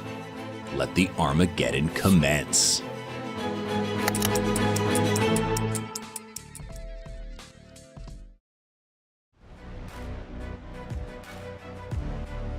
It's the sudden death of chess, and the format so destructive that we call it the Armageddon in the chess world. And look at this, the bids are in. Magnus Carlsen went down to 8 minutes 1 second. Wesley so went further down and won the bid to 7 minutes and 19 seconds. No increment on the clock. Wesley will start with 7 minutes 19 seconds. He will have the black pieces. Magnus Carlsen with 10 minutes will have the white pieces, but Magnus has to win. If the game ends in a draw, Wesley takes the match. Daniel, looking at the bids, to me, it looks like Wesley really wanted the black pieces. 7 minutes, 19 seconds? That's incredibly low. Yeah, that's a pretty bold bid, Tanya, and it truly is Armageddon for the loser of this Armageddon because there is no room for error. This is the loser's bracket, as we see Wesley get up from his chair. Of course, Magnus is playing without a mouse, but I have to say he wasn't all that slow yesterday in Blitz. So it's important for Wesley not to play for time, not to just try to flag Magnus. And the same goes for Magnus. I think in Armageddon, it's easy to overcompensate, to assume that time is everything. It's not. I mean, it's still a rapid game. The most important thing for people to remember, there is no increment. So flagging, it's greatly encouraged, and it is a necessary component of a real Armageddon roller coaster. Wesley, with that bid, just sent out a very clear message that he's going to be super solid in this one. He's not going to take too much time. There's no increment, and he's already playing with an over 2.5 minute deficit. It's a very, very gutsy decision to go below 7.5 minutes by Wesley. Magnus Carlsen, the pressure is on him. He starts with the king's pawn opening in this one. We've got the Italian on the board, so not giving Wesley any chance to get the Berlin in. Yeah, Magnus playing what he's comfortable with. This is, of course, the main line. Magnus currently playing, okay, I was going to say he's playing it without c3. There is that good old c3 and a7, a5, which has become so fashionable in recent years. a6 used to be essentially forced. a5 was unthinkable, and Hikaru's contributed a lot to the development of this line. You sometimes see White's bishop move back to b5. I changed my mind. I want to play the Ruy Lopez after all. Let's see what Magnus goes for. Rookie 1. And a5 comes with the idea to stop the expansion of white on the queen side, and also to hint at black's own expansion with either a pawn moving forward to a4 eventually, or the b pawn being assisted with the bishop coming to d7 with ideas of b5. Meanwhile, Magnus also has to decide, does he want to stop all the counterplay with his own a pawn going ahead with a4? Yeah, a lot of decisions here, and obviously every Italian position looks like every other Italian position, but there are a lot of subtleties at this level to keep in mind. You don't just want to throw out a random developing move. Bishop b6, of course, is the critical move that you have to evaluate carefully. Now, from White's perspective, do you trade? Do you drop back to c2? He does. Tanya, d4 is a huge threat, and Wesley might choose to beat him to the punch, and I'm a little bit worried about White's prospect should Wesley play d5. But more conservative choice, bishop a7. Definitely a more cagey approach, and Magnus returns the favor. So not rushing with d4, he first develops. It's all about calculating what happens after the trade on d5 if Wesley was to push the d pawn. We're going to see it being played out. After pawn takes pawn, the e5 pawn is tender. Will Wesley be forced to recapture with the queen? Do the tactics work out in Magnus's favor? Because this means he needs to determine, does he trade or does he keep the structure as is? Now, Magnus likes to keep the tension in these types of positions, but here you need to act very concretely. He takes d5 on the board. Wesley recaptures with the queen. Sometimes you see Black playing this kind of Marshall style and sacrificing the pawn on e5, but here Wesley's not going to do that, I think, unless he sees a clear path of gaining compensation. Rook f to e8, again, discouraging White from taking on e5. I wouldn't even consider this move. If I were Magnus, it definitely doesn't work. Typically, the other knight comes out to e4. We could get a trade, and the central situation could kind of rebalance itself if white takes back on e4 with a pawn. This is actually a big decision by Magnus. What kind of structure does he want? And there's our answer. He wants to keep the structure as is, Tanya. Maybe get the bishop out to e3 and neutralize this really annoying bishop that's kind of hiding in wait, waiting for the perfect moment to strike. I like Wesley's position overall. Magnus wants a non-symmetrical pawn structure, which is why he didn't go for the trade with that knight on e4. He reroutes it now to g3. Wesley finally does expand on the queen side. At some point, you have to trade off that bishop on a7. Bishop to e3. I think Magnus is just waiting, but we're going to see that move on the board, and it's been played now. The bishop on a7 is just such a strong piece that black has. It needs to be out. It's done. But Daniel, I do like how healthy Wesley's position is right now.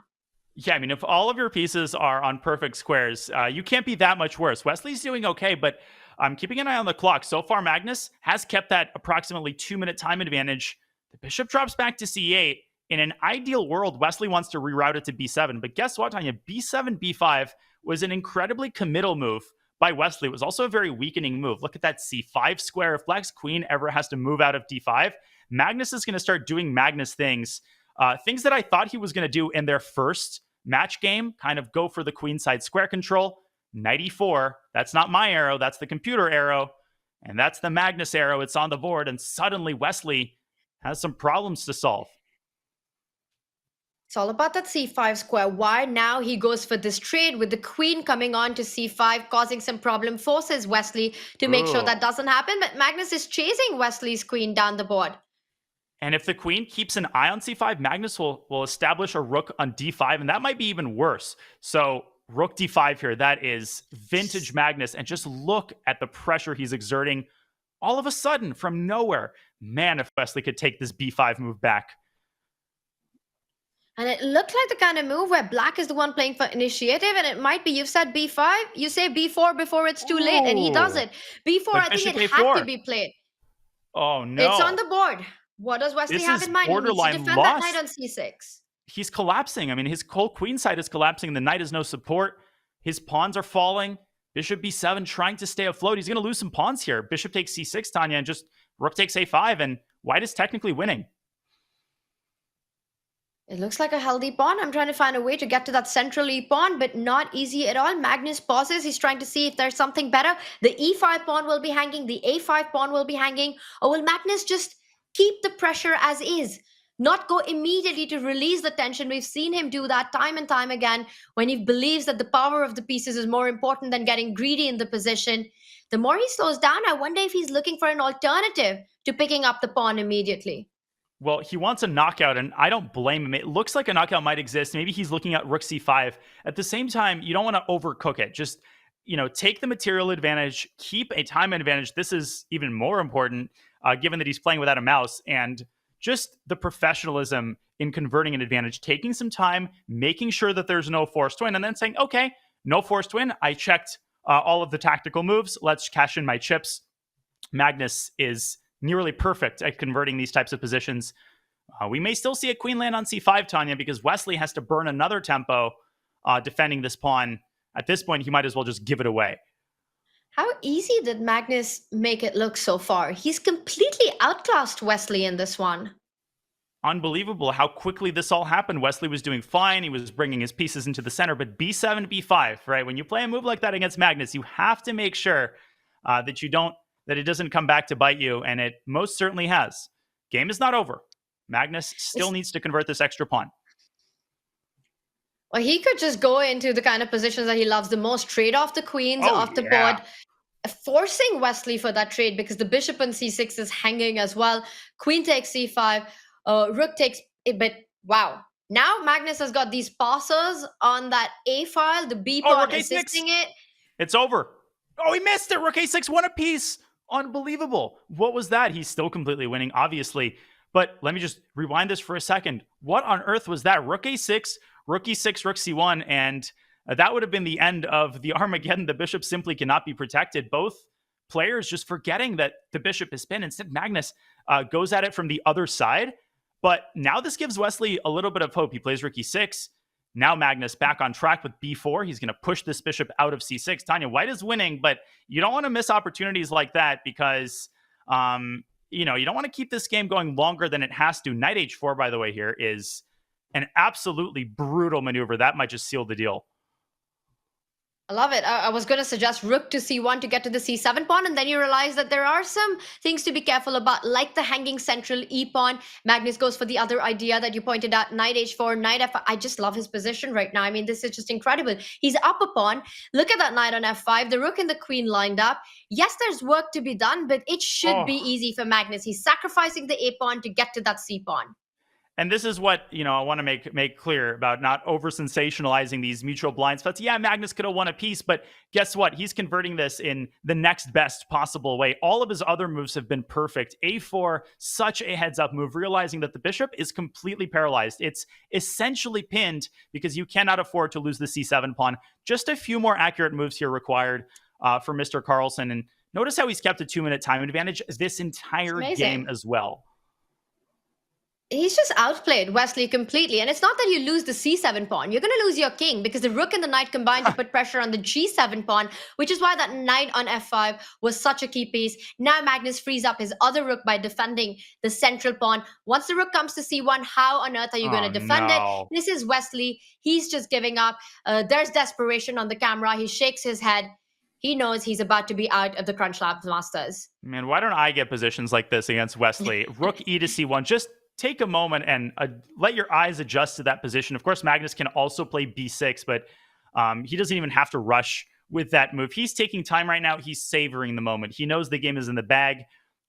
He is just deciding how to best tighten the screws, how to best twist the knife here. Obviously, it's technically not over. Magnus needs to avoid mouse slips. He has to make sure that he finally gets this pawn up to a6 one way or the other.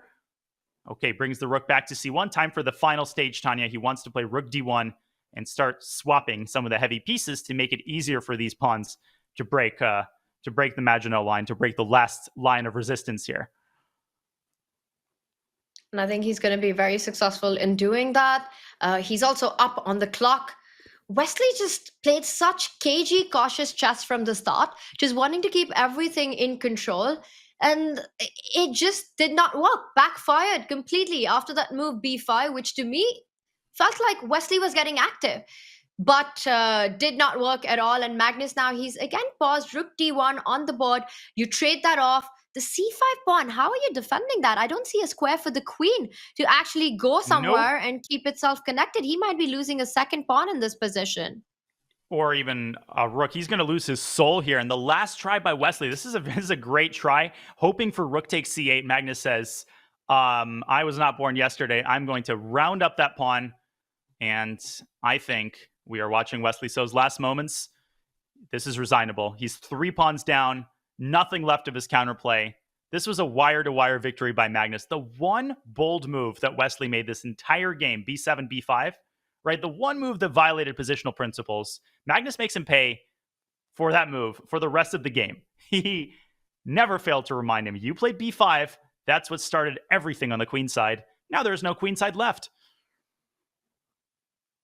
Wesley's leaning back. He knows that this is all over. He's trying to look for counterplay by doubling up on the second rank, rook d2. But that knight on f5 can at any point come and defend the position. Magnus doesn't even allow that. You can't trade. You trade. That would allow the other rook to penetrate on the 8th rank. Rook c8 coming in, b8 coming in.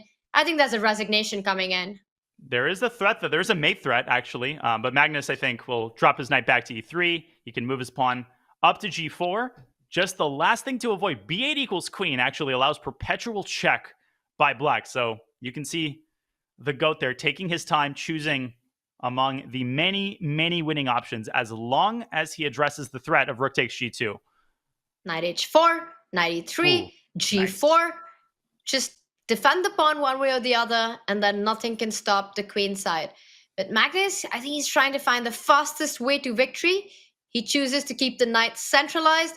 And Wesley So throws in the towel once the final threat is taken care of. Magnus Carlsen takes the match in the Armageddon, goes through. Wesley So is knocked out. Absolute textbook display. You could see Wesley was holding his mouse over the resign button, just waiting for Magnus to go 93. I mean, at least he has a mouse, but apparently you don't even need a mouse to defeat Wesley. So Magnus stays in the tournament with a vintage display. Nepo and Carlsen, they are the winners of the losers. They're the losers of the winners, and now the winners of the losers. And guess what? They're gonna play against each other in the losers semifinals, and only one of them will survive to move forward into the losers final. While either one of these two players, Magnus or Jan Nepomniachtchi, can win the entire CrunchLabs Masters.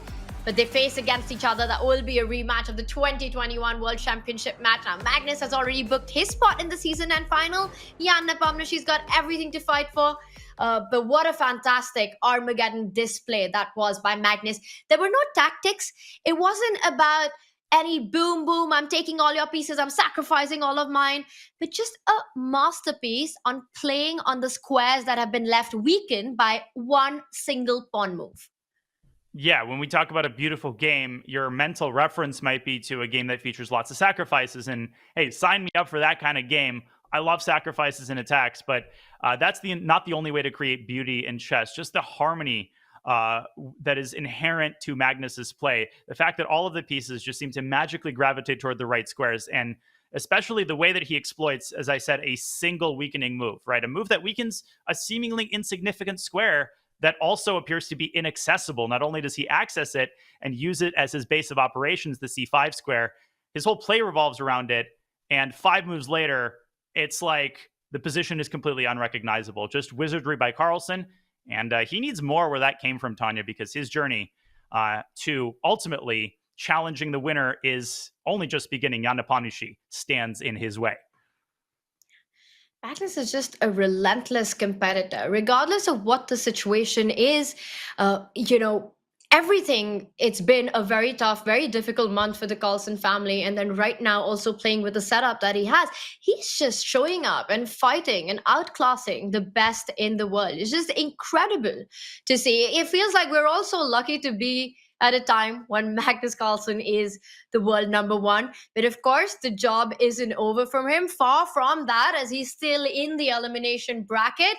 But Daniel, now it's time for us to move on to our winners bracket to find out who is the first player to make it to the grand final. I forgot we were in the losers bracket. Hopefully I can be forgiven given the kind of names that we were just commentating on. But man, that wasn't even the dessert. That was just the whole thing was the appetizer round, as you called it.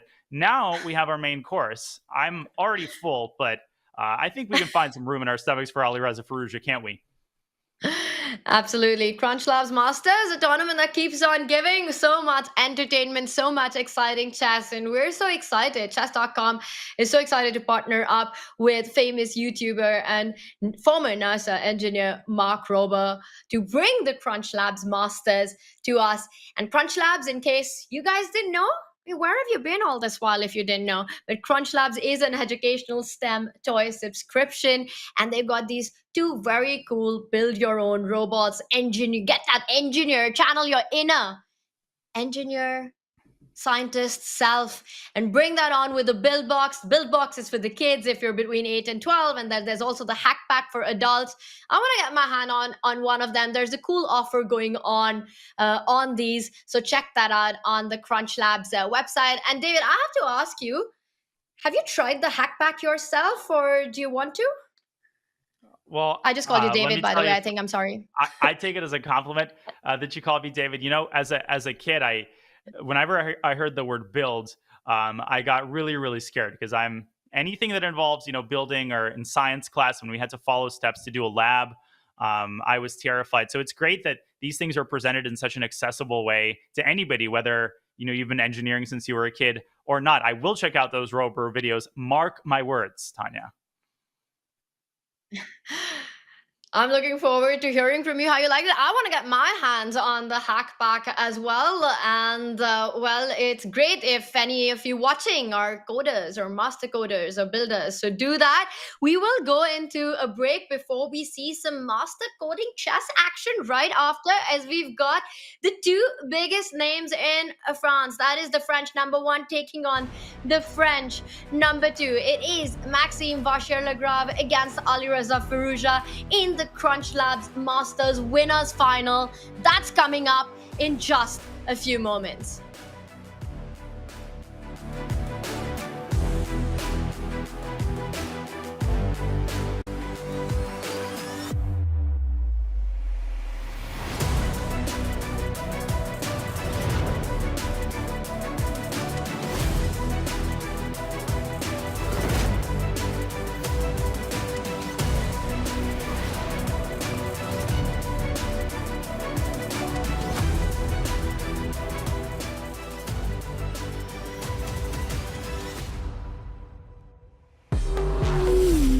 Blunder, rookie 7! He goes for mate. He doesn't even want the pawn. Oh my gosh. Oh, and rook takes g3, blundered his queen. And Hikaru wins. You gotta move. He moved that with 0.5 seconds. Wesley held it, my. b5. There's a queen sack on g3, and that leads to mate. And he's Oh! Oh my goodness, that is beautiful. Wow. Just wow. A2, rook a2. He missed it. Oh my gosh, I'm on. Hikaru had forced to mate. And it's a draw by agreement. These guys are just two titans, two champions going at one another.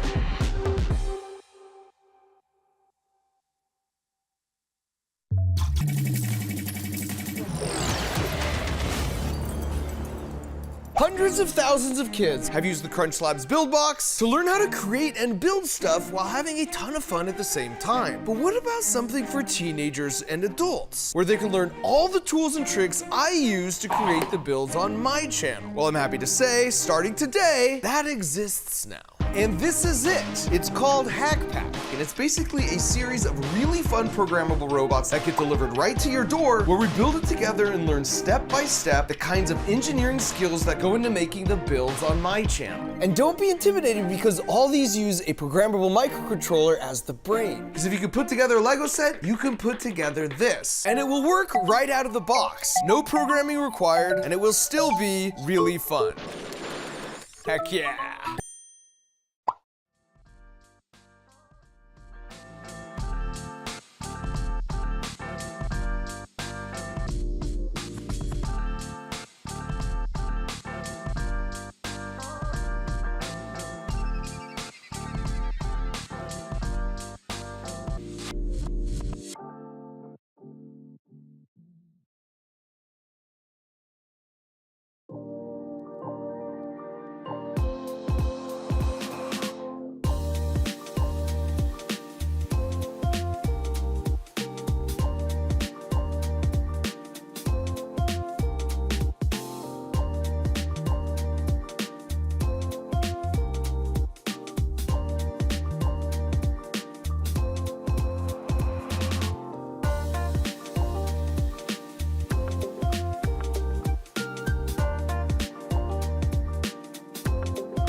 The finalists from France are set to face off against each other in the winners' final. It is Alireza Firouzja against Maxime Vachier-Lagrave.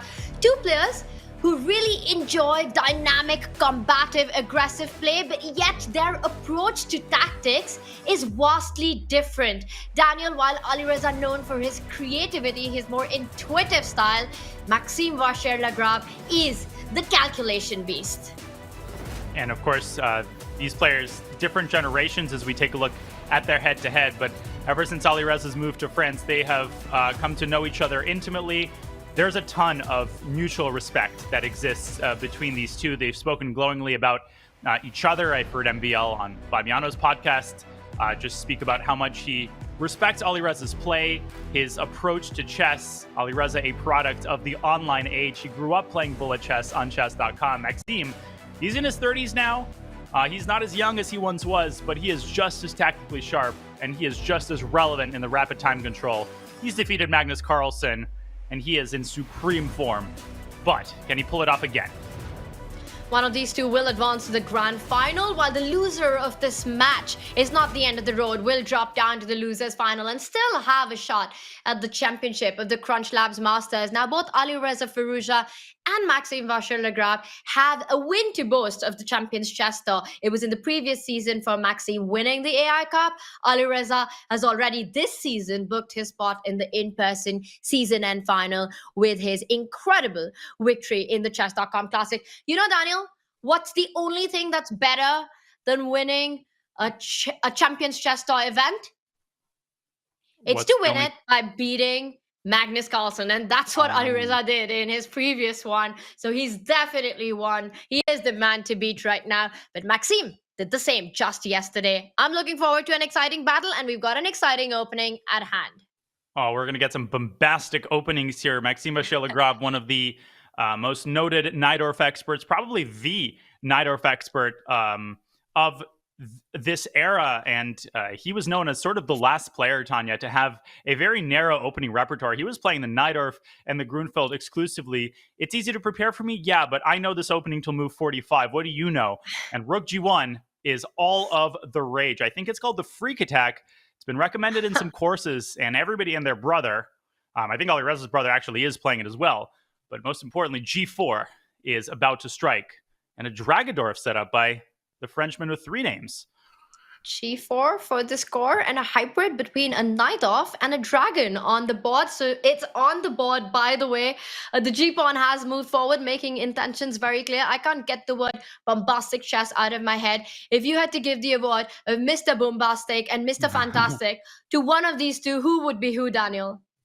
Oh my gosh, I'd have to go with Alireza as Mr. Bombastic. He likes opening innovations. MVL is more predictable, but we love both of them. They're both fantastic. And Rook G1, I just looked it up. First played in 1990, which for a move in response to the Najdorf is very, very late. I mean, this was a newcomer to the scene. It fell completely out of fashion, and now it's back. Really interesting choice to go for the Dragadorf setup here by MVL. Bishop E2. Kind of an awkward looking move, but I think the intention is very clear. Alireza is preparing G5, and he wants to make sure to discourage the knight from jumping out to H5, just to keep the kind of lanes and the traffic clear on the king side. These kind of setups with the black pieces, I don't think there's a player who understands them better than Maxime does. When it comes to the Najdorf, he just knows every single subtle intricacy of the position. And yes, he slowed down. He's taken a pause after the move Bishop E2 because I think he wasn't expecting that. There are other topical main moves which are more often played. This takes him by surprise, and it's a very difficult thing to do, Daniel, to catch Maxime off guard, to take him by surprise in... What move number is that? It's Black's very early move. on. I mean, we're out of theory on move 8 of a Najdorf.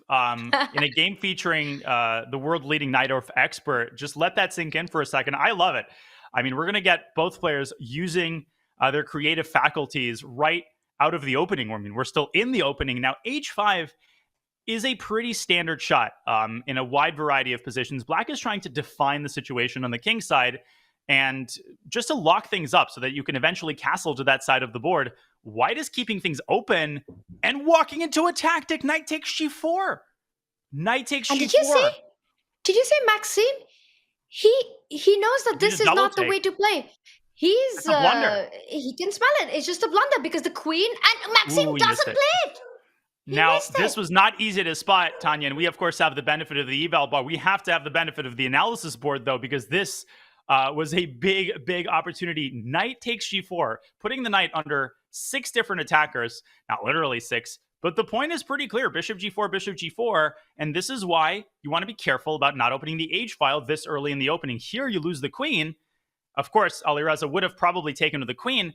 After bishop takes d4, black is simply a pawn to the good. End of story. There is no compensation. Black gets the knight out to d7, and this is, okay, technically lost is quite a steep exaggeration, but definitely a huge advantage by MVL. Now, he's played knight c6. He's still doing great. This is still not an opening that Alireza wants to repeat. But, man, Tanya, that was a big opportunity. I'm absolutely shocked that Maxime did not play knight takes pawn, because he definitely did a double take the moment Alireza went h3. It felt like he could sense the tactics, the queen on d1 being overloaded, and then knight to c6. If he's missed it, it's better that he doesn't spot it at all until the end of the game, because we know that can play a complete mess with your own mind. Oh, yeah. It looks like both players, it was a blind spot by both of them. Now, maybe it still exists. Maybe you can still make it work. But now with the presence of knight takes c6, there's a lot more to calculate. It's rare that such a tactic exists in such a clean execution where you really don't have to calculate that much. It's literally 3 moves. The smoke clears and you're up a pawn. And if he does realize that he's missed it, you're absolutely right, Tanya. That's one of the worst realizations that you can have, especially when not all is lost, because then it starts interfering in your thinking. It's like you just keep thinking about that moment. If only I'd played this move, I wouldn't have to be here. I wouldn't have to be calculating what I'm calculating now. MVL's position is still quite good, but guess what? If Alireza gets the time to play queen d2 and he castles queenside, one major downside of the H file being open is that black is essentially committing to never what, Daniel? castling on that side of the board. I've been noticing Maxime on the camera, and I think he just realized it.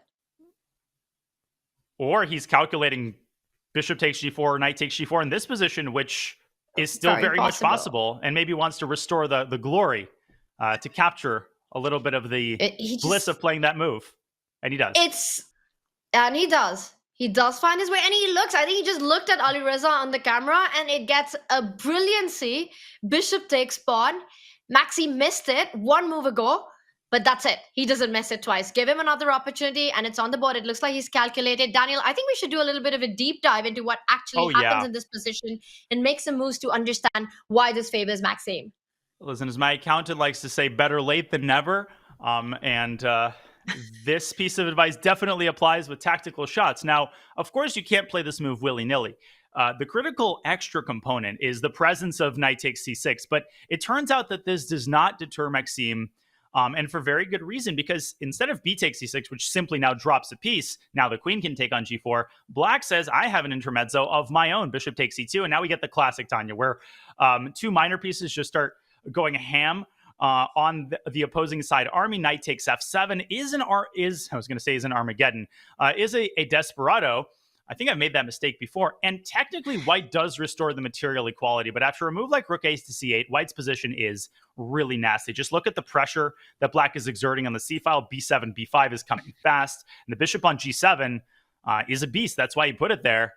Amazing presence of mind by Maxime. Yeah, he missed it the first time, but he paused. He realized that something was up. He spent the time to calculate it, and it works like a charm.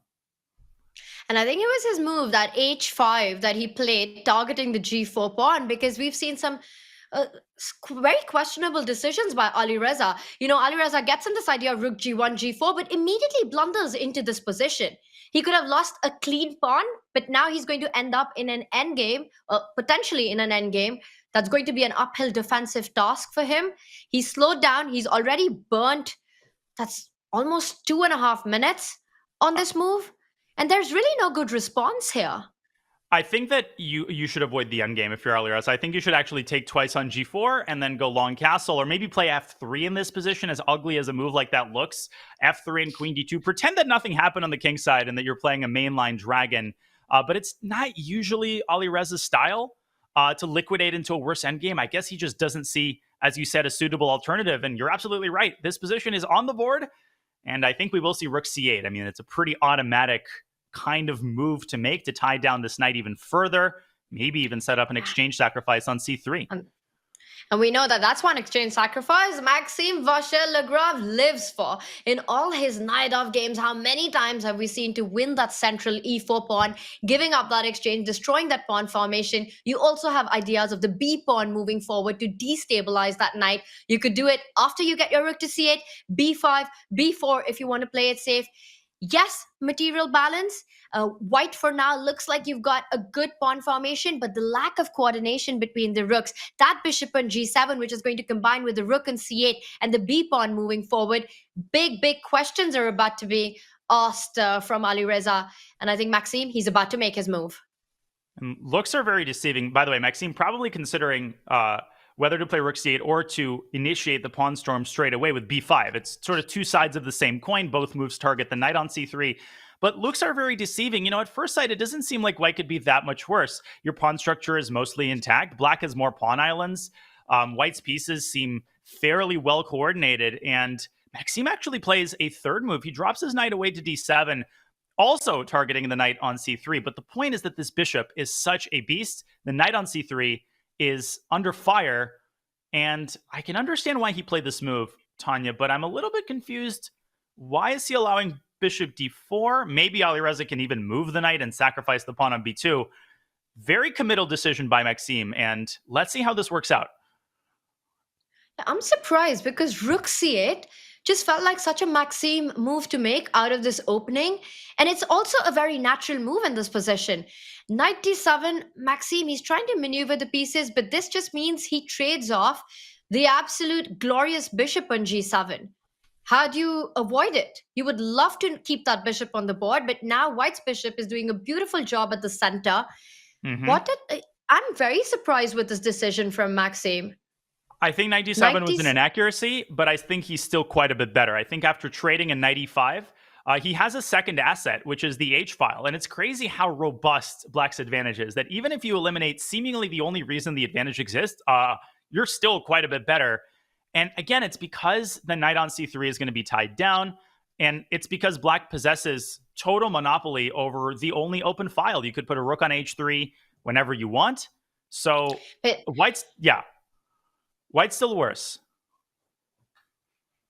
I hear you, Daniel, but White has the option to actually, I was going to say, is to stop b5 with the move a4, but then I immediately realized that a4 doesn't help the cause. Maxime can anyway push that b pawn up the board. b5, and I believe a4 has been played. b5, I think, is still possible because that c2 pawn is so tender. Sure, take that b5 pawn, let my rooks get activated. Winning rook c2, rook b2 at the end of those lines can only favor Maxime. Is he going to go for the direct b5 here?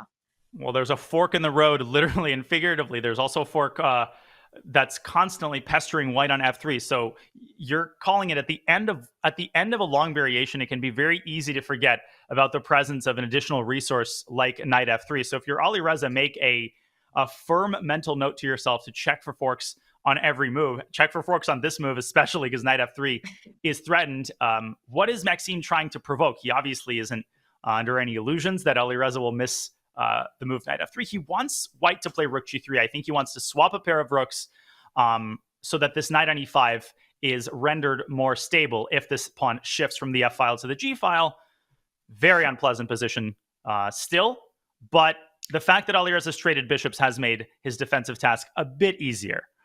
And the fact that he stopped this b pawn from moving forward has also helped that cause as well. That rook on b4 is doing a pretty good job. It's tying down the rook on c7 and stopping any queenside expansion. I like your idea of further trading the very active rook that Maxime has with rook to g3. Yes, it makes a bit of a weakness of your kingside pawns, but not so easy to get to. Daniel, the last few moves from what we had in this position, I think Alireza's got reasons to be pleased so far. Wow, rook c1, another inexplicable move for me at least, to place that rook behind the c2 pawn. Well, yes, he wants to free up that knight on c3. But there's a tactic in there. There's another fork, right, with knight d3. Wherever White goes, the forks will follow. So do not play a move like knight d1. And maybe Alireza wants to play knight e2. he can do that on his own. I'm not joining him for that party. He can go his own way. No, he thinks better of it. He goes back to d4. And is he floundering a little bit? Is he starting to get tilted by all of these forks and the fact that he can't seem to move his pieces to any meaningful square because MVL has dibs on all the cool squares? And the king playing its part as well, right? King is a piece in the endgame. Right now, it's centralized and defending that d6 pawn. b5 always on tap if that knight was to move away. Also, the other threat, knight from e5 can jump further to c4, targeting that b2 pawn, the key defender of that knight on c3. Actually, the more I look at it, knight c4 looks like a threat. It's hard to make a move, and it can be hard for people to understand why a position like this is unpleasant. Well, put yourself in White's shoes. I mean, what do? You're literally almost paralyzed. And you have to make sure that a move you make doesn't make the situation worse, as this one does, because he's walked right into the move rook h1. And I think White's position becomes critical. It was bad, but defensible. After rook h1, I thought it would be borderline lost. Instead, we have knight c4. You pointed this resource out, Tanya. MVL going for White's queenside pawns. Rook h1, though, was that a juicy move? It really was, because it just dominates that white knight, and knight c4 always in the air. Again, I have a feeling that Maxime realized it. I don't know if you saw that reaction on the board, but it's such a skill to let go of what has happened and only focus on what is on the board and coming up ahead. It's a very difficult task, easy said than done when you think about missed opportunities, but the best in the world have the ability to do that. Maxime, rook to h4, now targeting the e4 pawn. That knight on c4 is tying down the knight on d1. Alireza, b3, he's down on the clock. The position a defensive task. I don't believe Maxime can pick up the e4 pawn. Is rook takes pawn because king f3. There are all these double attacks that you have to be careful about. b3 is an excellent move. And if Maxime wins this game, then nobody will pay attention to this. But Alireza is, of course, so resilient. And b3, I think, was essentially the only way to stay alive, because you cannot expose your other side. If you play f3, the black rook will just sink its teeth into h2. Now black can still play the move rook h1, but has that move lost some of its effectiveness? I think it has, because now white can inch the king over to the left, king to d2, with the aim of unpinning the knight. So black's advantage, as stable as it is, as robust as it is, if you give Alireza a couple of moves, he's eventually going to untangle. And guess what? If he untangles, there is a weak pawn on g6. It's not a forever advantage, and Maxime has to get down to business here. And I think he is. Rook to f4, an active square, but talking about unraveling your pieces, that white knight from d1, it really wants to get to d3 to try to trade off its counterpart on e5. But I think Maxime is setting up a trap. Knight b2 lends itself to the move knight to g4. And then suddenly, which again is a big threat in the position, the rook on e3 will be forced to move away from the defense of not just the e4 pawn, but the f2 pawn as well. The knight on d1 still remains stuck for Alireza, which means the rook on c1 remains stuck as well. And for the first time, he's under some serious time pressure. Now he's under 2 minutes. That becomes a factor. He might have to bite the bullet and play f3. When you've got a position that's this bad, you have to prioritize and you have to choose the lesser evil. Every move you make is going to have some drawback. Either it gives up a pawn or it worsens a piece in order to improve another piece. But you have to prioritize what is the most important defensive task right now. And to me, the answer is pretty clear. Knight g4 is a very concrete threat. You cannot afford to just give up the e4 pawn. But it's easier said than done, Tanya. f3, rook h4. Imagine dealing with a rook on h2 with just a minute on your clock. Man, the way that Maxime is just tightening the screws here, he's not playing perfectly, but he's made so many heads-up positional moves. His intuition is just phenomenal in these types of situations. I'm going to push back on that. I think from a human perspective, from a practical way, he's actually played this game to perfection. Regardless of what the computer says, regardless of the inaccuracies, he's slowly squeezing the position more and more. And f3 has been played, and now Maxime knows that the rook has done its job on the c file. He wants to transfer that rook to the other side of the board. Rook h8, joining the party. The f3 pawn is standard. That rook from h8 can not only jump to h2, but also the h3 square to attack that pawn on f3. Oh, I completely agree. I mean, every move just tightens the screws a little bit further. And now there are specific threats that white has to deal with. Alireza has to find a way has to find an off-ramp. He has to give up a pawn in order to trade Rook knights. F8. But how do you trade knights? Knight F2, Rook F8, or Rook H8? He's down to 15 seconds. Man, he needs something, and he needs it fast. He needs to move. I think he has to go Knight F2. So does the 11, computer. That's he more has important. to play. Knight Daniel, the B2 clock. Knight goes the B2 other on way. the board. Uh-oh. There's also forks with the knight coming to G4 if the white king steps onto the F-file. However, King G3 will counterattack black's rook. So MVL has to be careful here. Alireza is so good, trust me, with just a couple seconds on his clock. The guy just doesn't budge. You've, of course, had plenty of practice on that first-hand experience. Oh, yeah. Rook H2, he avoids the idea of Rook F2, although an interesting point there that you made about that king eventually stepping to G3, but I think the complications were working out in Maxime's favor. Alireza simply drops back, defends the C2 pawn. Now the G5 pawn joins the attack. G4 is the idea, using the pin along the F-file. Maxime just looks unstoppable. His technique has been amazing in this game. Daniel, over. Wow. And you he just flags, get flagged. And what irony, Tanya. He finally gets the knights off the board, something that he was dreaming of since the start of the endgame. And he's gone from the frying pan into the fire, into a deficit in the match. That was masterful. Rosario Capablanca, the positional masters of the past, apart from the Najdorf, right? They would ignore the opening, but they would be very proud of the way that Maxime handled the technical task in that game. What a start to the match for the Frenchman with 3 names. Now, the French Grandmaster Alireza Firouzja will have to also strike back in the next one, as the score is 1-0 for Maxime Vachier-Lagrave. That game belongs in endgame books. Incredible technique, incredible play by him from start to finish with the black pieces, keeping the pressure, just slowly grinding that victory down, bringing the rooks together, then the knight. Eventually, it's the pawn that gets the job done. And this is something you don't say often enough in chess, that Alireza gets flagged. That's how difficult his position was, Daniel.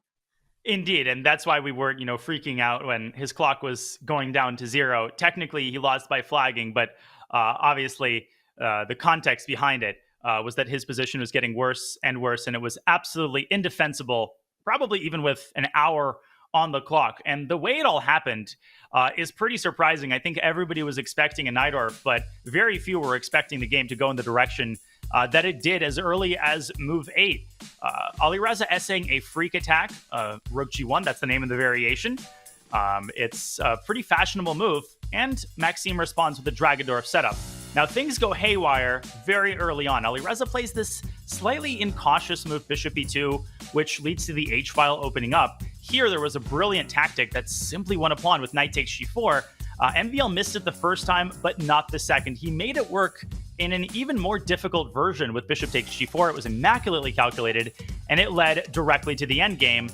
Then MVL proceeded to convert in very fine fashion. Maybe in retrospect, this was the moment where the computer indicates Alireza can curb the advantage with a very difficult move, knight d5. This is not an easy move to make. You have to give up b2, but Alireza did not fully understand the gravity of the situation, and really neither did anybody. Knight coming to e5, and he just starts tightening the screws and twisting the knife, using both sides of the board, creating threat after threat, parrying any attempts at counterplay that Alireza Firouzja might have been entertaining. And eventually, it wasn't perfect, but it was damn near close. Rook f4, inducing weaknesses. The other rook joins the party, and once it joins the party, the death bell starts to toll. G4 was the last move in the game. Alireza flags, but his position was simply hopeless. It's falling apart, and he's got some work to do because MVL is the Magnus Slayer, and he hasn't missed a beat. Maxime Vachier-Lagrave has been the consistent conqueror to Magnus Carlsen, and this game, once again, just amazing play from start to finish, taking the lead with the black pieces. What an endgame. And I think this is what makes Maxime such a universal player. He's popularly known as the guy who loves to play aggressive, combative chess. When it's the tactics, when you see him sacrifice his pieces for the initiative so many times, whether it's in the Najdorf or those Grunfeld variations, or sacrifice his pawns to get the pieces out. But this one was just a pure masterclass in strategic play, improving slowly and steadily every single piece on the board. And for Alireza, He plays the next game with the black pieces. Maxime today is bringing out his A form for this match. Daniel, what does Alireza need to switch up to take this to a level match? Well, I think the consolation as the second game kicks off, there's two consolations here. The first is that Maxime is not the kind of guy who plays passively or conservatively with the white pieces. So if Alireza plays a combative opening, maybe we'll get another Nidorf. Alireza, a Nidorf player as well. You will get your chances. You will get a tactical position one way or the other, most likely. Although Maxime has diversified his repertoire in recent years. The second source of consolation is that if you're Alireza, you're a slow starter. You're used to this. He actually is a slow starter. Remember the comeback against Magnus? Remember the Bullet Championship where he was down in almost every match? Now, this is a very different format against a very different caliber of player. But nevertheless, Alireza never loses hope. He can play for the win with either color equally well. And this is just the first game. It's way too early to write up the obituary. I think Alireza will make himself heard in the second game.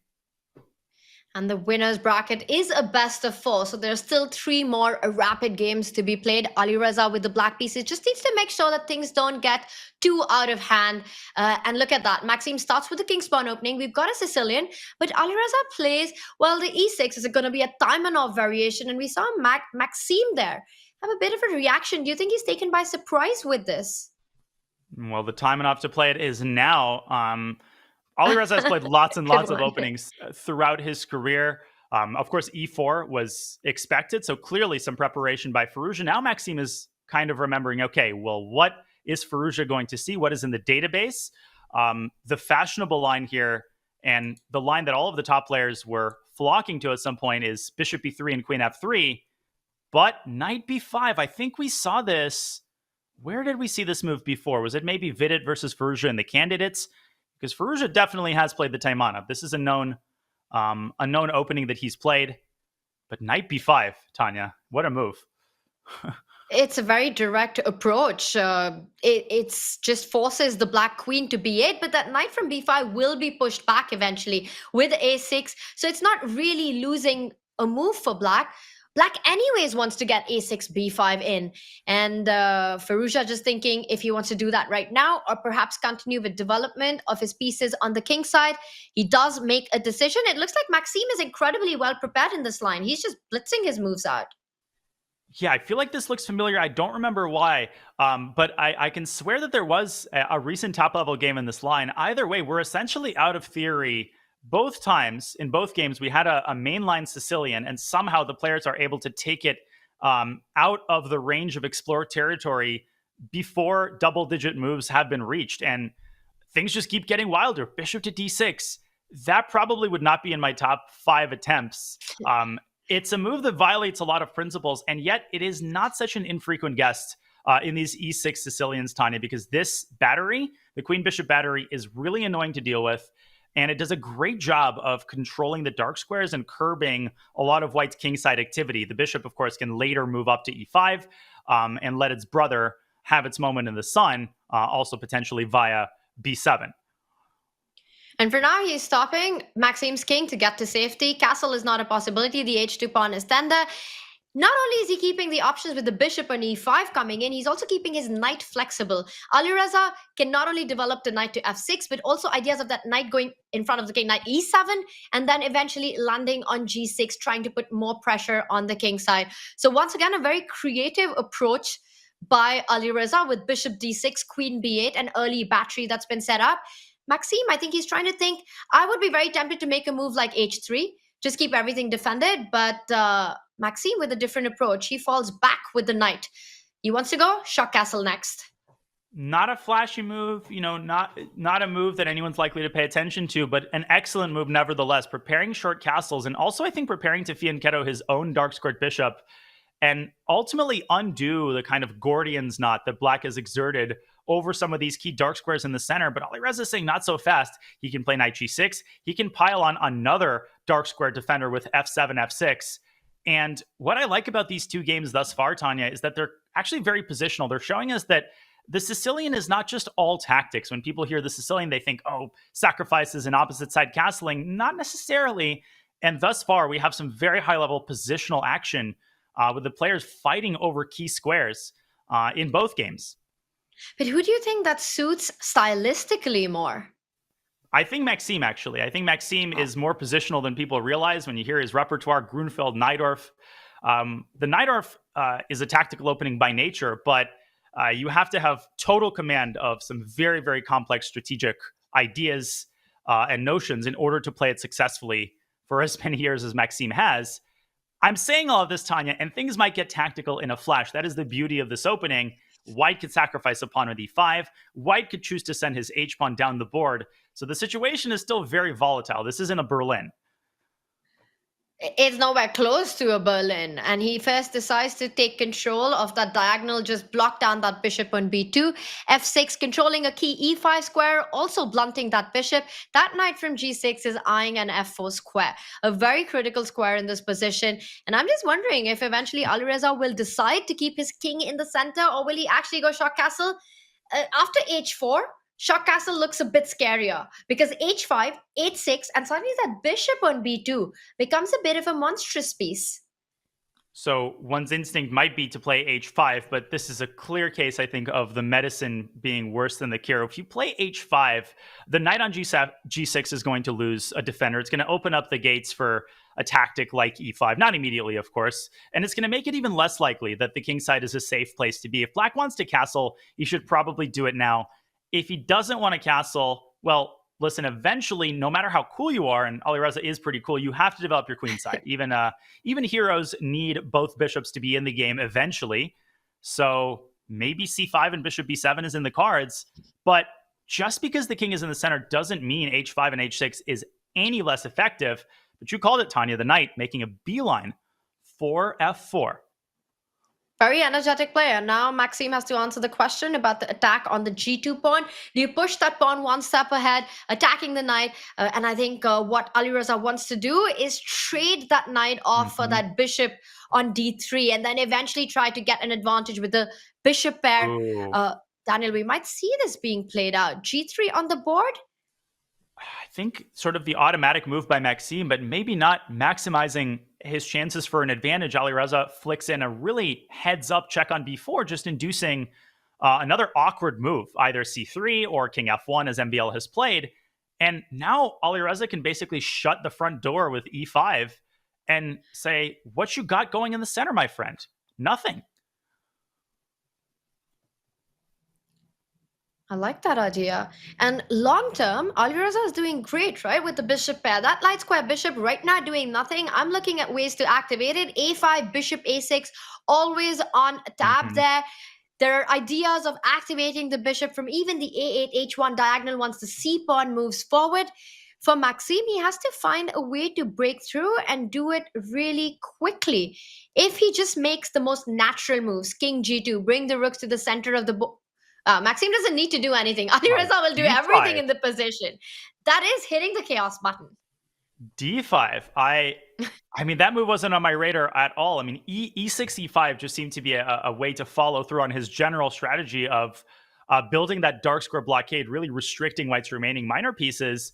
I think MVL is saying thank you very much. And now the onus is on Alireza to demonstrate what on earth he has in mind here. e5. Now, the obvious move, I think, is to keep things locked up with f5, and that's, no, likely is not in either of the players' vocabulary. I should stop trying to predict any moves in this game. I think he will play f5 at some point, but he's trying to wait for White to burn a tempo on h5 first. And pawn takes pawn is not a happy decision for White, even though it looks like you're weakening that black king. But I believe that center will be very powerful after taking the pawn. Pawn takes pawn, e5 following forward, that bishop coming out. Maxime wants none of that. He says, I'm okay to trade the central pawns as long as it's on my terms, which is to grab that central e5 square. h5 might be time now for Alireza to block things with f5, but it does allow the h-pawn to move ahead. Daniel, if Alireza plays the move h6 to stop h6, then Maxime will be happy to pick up that f6 pawn and trade, creating a weakness on the h6 square. You're making a lot of great points, and I think the most instructive one is that e takes f6 would be an automatic choice by a lot of players, and understandably so, because it does expose Black's king. But as you pointed out, if you give Black that massive center, there will be hell to pay, because White's king is far from safe. Well, now it's kind of safe, and now both sides should not get too enthralled by the fact that the center is closed. It's closed right now, but it's not going to be closed forever, especially if White plays a move like c2, c4, or Black tries to open up the long diagonal with c5 and d4. So there's kind of a calm before the storm, sort of a brief ceasefire period here, but eventually, once the players assemble their pieces into position, I think the center will open right back up. This peace before the chaos is not going to last for too long. There's definitely a break coming from somewhere. I'm again thinking about ideas of activating that bishop either from the queen side, and I think, yeah, we are seeing that on the board. He wants to get that bishop to a6. Your idea c4 might be forced here, Daniel, to try to take control of that diagonal. Yeah, it's funny because who benefits from the center being closed? Well, it's typically the side with the knight. So it is White, but it's kind of a controlled burn situation where you want to kind of preemptively open up the center, but just a little bit, so that the center doesn't kind of blow up in your face. It's an interesting concept, and you called it. C4 is on the board. And Black, of course, also does not want to rush with d takes c4, because guess what? Look at Black's king. Look at this pawn on h6. What White wouldn't give to get access to any of the squares surrounding the g7 square, including d7, including g5. So Alireza keeping things closed for the time being, but the tension keeps building, Tanya. It's building and building, and it continues to build. Rook d1, not a move you play if you think the center is going to remain closed. He's just preempting captures and trades in those central open files. I'm already eyeing ideas of that knight from f3, either jumping to that central d4 square or the g5 square, putting pressure on that e6 weakness that exists right now. Even if you lose the c4 pawn, even if you were to give up 2 pawns to activate your queen to d7, the square that you highlighted, you do it happily because you're getting to that Black king. If there's a way that Maxime's queen can find an inward towards that g7 square along the dark squares, just anyway, it's game over for Alireza. So he has to keep the center closed one way or the other. Daniel, I'm looking at ideas where we might even have a potential sacrifice. Knight g5, give that knight up for that e6 pawn, and I'm not saying it happens right now, but create a weakness d5 pawn, trade. This is a faraway future, but I think it's very likely that we're going to see some sacrificial play to get that queen to that g7 square in this game. This is such a complex position. There are so many candidate moves here for Black. I mean, you could put a rook on d8. You could move the bishop away. This would be my choice, I think, to play bishop back to e7 and potentially create the threat of d takes c4, although I'm absolutely not convinced it's a threat. The ancient Roman philosopher and chess commentator Robertus Hessus liked to say in the old days that the side that controls the pawn breaks controls the position. Well, it's absolutely unclear who controls the pawn breaks here because there are no pawn breaks per se. I guess Black does have the move f4 that he could throw in, and we do see bishop e7, but it's absolutely not clear who is in control of the situation in the center, and the answer to that question is going to determine the winner of this game. Now I would be very tempted to try to reposition this bishop to b7. Black's greatest asset is the fact that he's got a light square monopoly. By definition, you have to try to make use of that if you're Alireza, but without getting checkmated, preferably. That would be the small important detail right there. And after c5, you have to calculate the lines of what happens if White was to get greedy with the d5 pawn opening up that diagonal with the e pawn eventually moving forward. Looks far too scary to do that. It's also really important to keep the d5 pawn as safe as possible. Daniel, this last move, queen to c2, is White hinting at taking on d5 next because he has sidestepped from that pin along the diagonal? Or you're pointing out another really nice positional idea?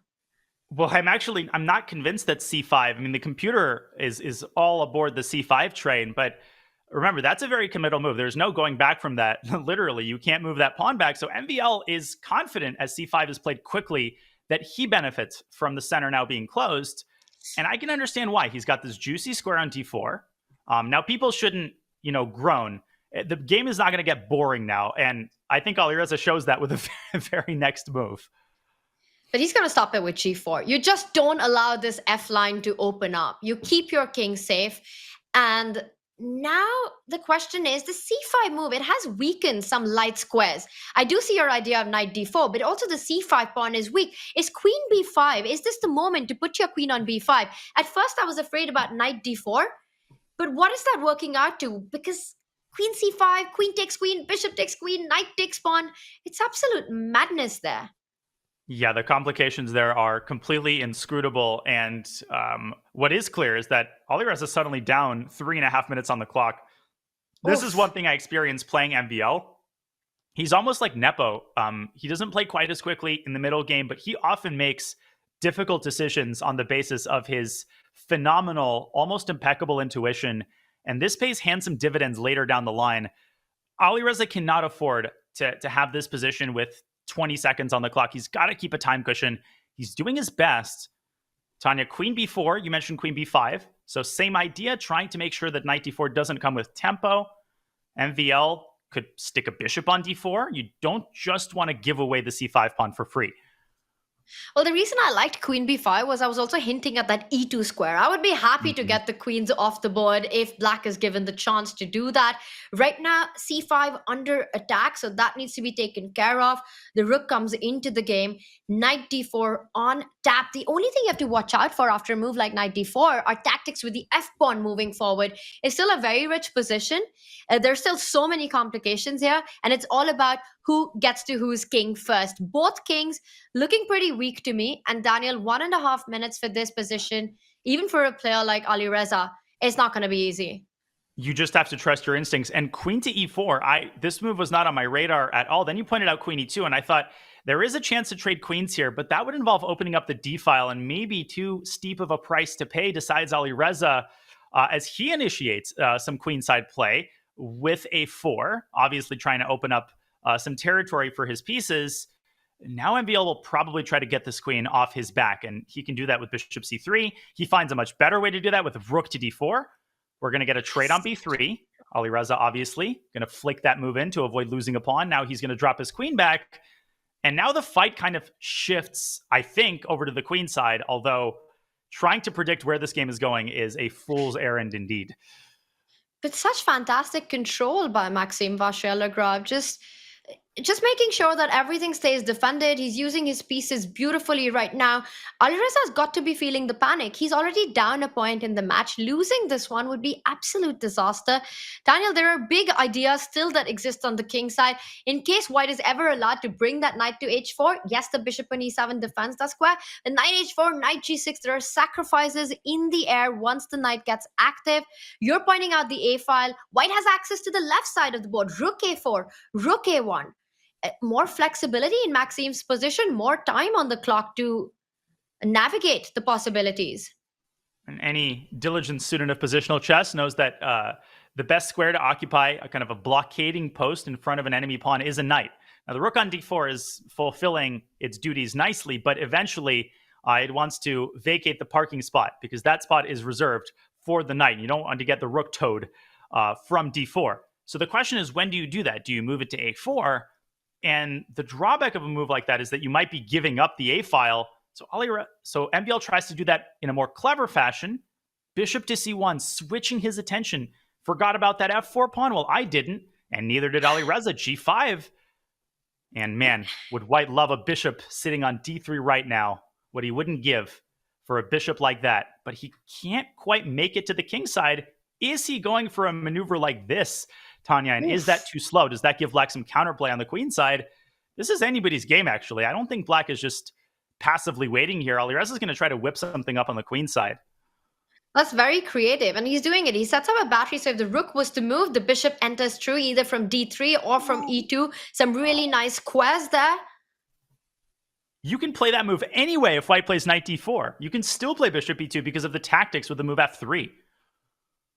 Oh, that's beautiful. I was also thinking about starting with f3, but combining the two ideas. So Maxime needs to be a little careful. Incredible precision as well by Alireza, now playing well. He's been behind on the clock for so many moves. He's so precise Even when he's down, his bullet skills on full display right now. Knight d4 is not an option. Bishop e2 is still coming in. What happens? Are we seeing a turnaround in this game? Yes, and it's a positional turnaround because that knight is the pride of White's position. It is the reason why MVL did the things that he did. Alireza needs to grab that knight because he will have exactly one chance to do that. And it's come at a pretty steep cost. He's given up the A file and tried dealing with a move like rook a7 with 40 seconds on the clock. Definitely Black is now doing well, according to the evaluation, but this position is so volatile.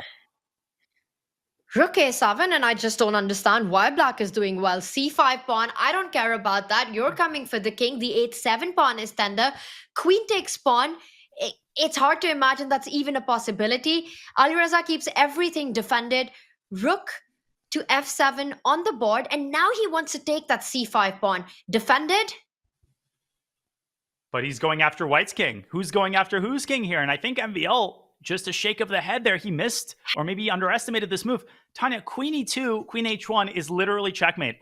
I don't know if Black has any huge threats here, believe it or not, but queen h3 and queen takes g4 is going to nab a pawn, and it feels like Alireza now in the driver's seat. And then f3 comes as well, opening up the pathway to that white bishop, giving more checks. If bishop e3, there's d4, you throw everything at White. And suddenly this impermeable central barrier that White has erected comes crumbling. F3, the bishop hangs, and suddenly the game is turned. MVL needs to keep that bishop stable on d4. It's anything but stable. Queen d3, says the computer, is the only move to keep chances alive, and he finds it. Maxime finds it. You can give a check. You can start marching up with the g pawn, g4, g3, f2, f1. Oh my gosh. Black could promote a second pawn here. I mean, that's the big problem. It's not checkmate. It's the fact that Black might have two queens here. And if you fall back with the bishop, blocking the check, I don't know if Alireza wants to pick up that e5 pawn, but with the rook on c7 hanging, maybe I would be a bit terrified. There's always queen b4 check, keeping everything blocked and under control. This is incredible precision by Firouzja, but he's down to 20 seconds. Can MVL find one way, any way, to complicate this game, generate counterplay of his own? The easiest way to do that is to grab c6, Tanya, but he might not be fast enough. That c-pawn is so slow. And g3 is coming. And Daniel, you know it better than, well, everyone, that Alireza Firouzja, even with 20 seconds, this kind of a position, he's an absolute beast. Yeah, you learn very quickly that whatever decision you make, you cannot rely exclusively on the fact that he's running out of time. He will find a tactic. He will find a concrete sequence. And if necessary, he will burn 19.5 seconds to find it. Speaking of MVL's time advantage, it's down to 40 seconds. He takes c6. G3 might have been hasty by Firouzja. It felt like the most natural move. And Alireza rushed it through. But I don't even care if the computer didn't like it. I mean, F2 is a massive threat on the board. You block that check, and F2's coming in. How do you stop this? How are you fighting this? Computer is indicating queen f1. I mean, this is where you take the computer moves and throw them in the trash bin, because this is a completely irrational position. Can MVL create any chances against Black's king here? That is going to be the big question. Queen g2, he moves the queen away. Just keeping the threat, keeping the g file under control, stopping any checks. c6 you're pointing at, Daniel. f2, 18 seconds to calculate the line for Alireza. I don't see it. I don't see it for MVL because, Tanya, c6, f2, White can give up the bishop for the pawn. Yes, he can buy himself a little bit more time, but he doesn't buy himself any time because White's king is going to be on the chopping block next. Queen a6, one last try by MVL. 10 seconds for Firouzja. Does he play f2? Oh my gosh. No. He first defends e6, but he wants to play. But that's fine, Daniel, because f2's coming in with a check. It's still a big threat. White has to put a bishop on f2. He's got to throw his body over that pawn, do whatever it takes to stop its further progress. But c6, queen c1 was a huge threat, and that's why he brings his queen back. MVL defending really well, I have to say. He's keeping some chances alive. But he's lost his key h6 pawn, and he might be losing the key e5 pawn next. He defends it for now. Okay, but he's going to bring his king back to relative safety. I don't know. It's anybody's game. Queen c3, queen e2, queen c2. What's happening? Alireza can grab another pawn with check, and he does. He does it. Oh, rook a7. Rook a7's Ooh, curtains. checkmate. Is that just game over? There's no way to stop it. Alireza misses it. Rook a7 was winning on the spot. And now he goes for the queen trade, and now it's anybody's game again. Takes in c6. It's not about the quantity of pass pawns. Who's got the faster pass pawn? It might be white. 2 seconds for Firouzja. He might lose this game. Rook takes f8 and c7. He's going to lose. Oh my gosh. Rook takes f8. And white queen's first. If Maxime finds it, he finds it. But it's still a game. He takes f2. This actually might be a draw now, but definitely it's white now pushing for the win. And you can't pick up the rook on b3 because black queens, there are checks on the board. 4 seconds for Alireza. MVL should check. Ooh, queen c4. What a gutsy move. But he just allows the rook to reposition to a better square. Now I think he's got to go for the perpetual. He's got no choice. Rook e2 is coming in. e6 pawn is defended. Yes. Even if you win that rook with checks, black queen, so you just have to keep checking. This one's going to end in a draw right now, right here. And that's it. It was the only way. What a crazy game, Daniel. I'm speechless. And it seems that we get this every time in the winner's bracket, in the loser's bracket, in the CrunchLabs Masters. I think a draw is a fair result. A win for MVL.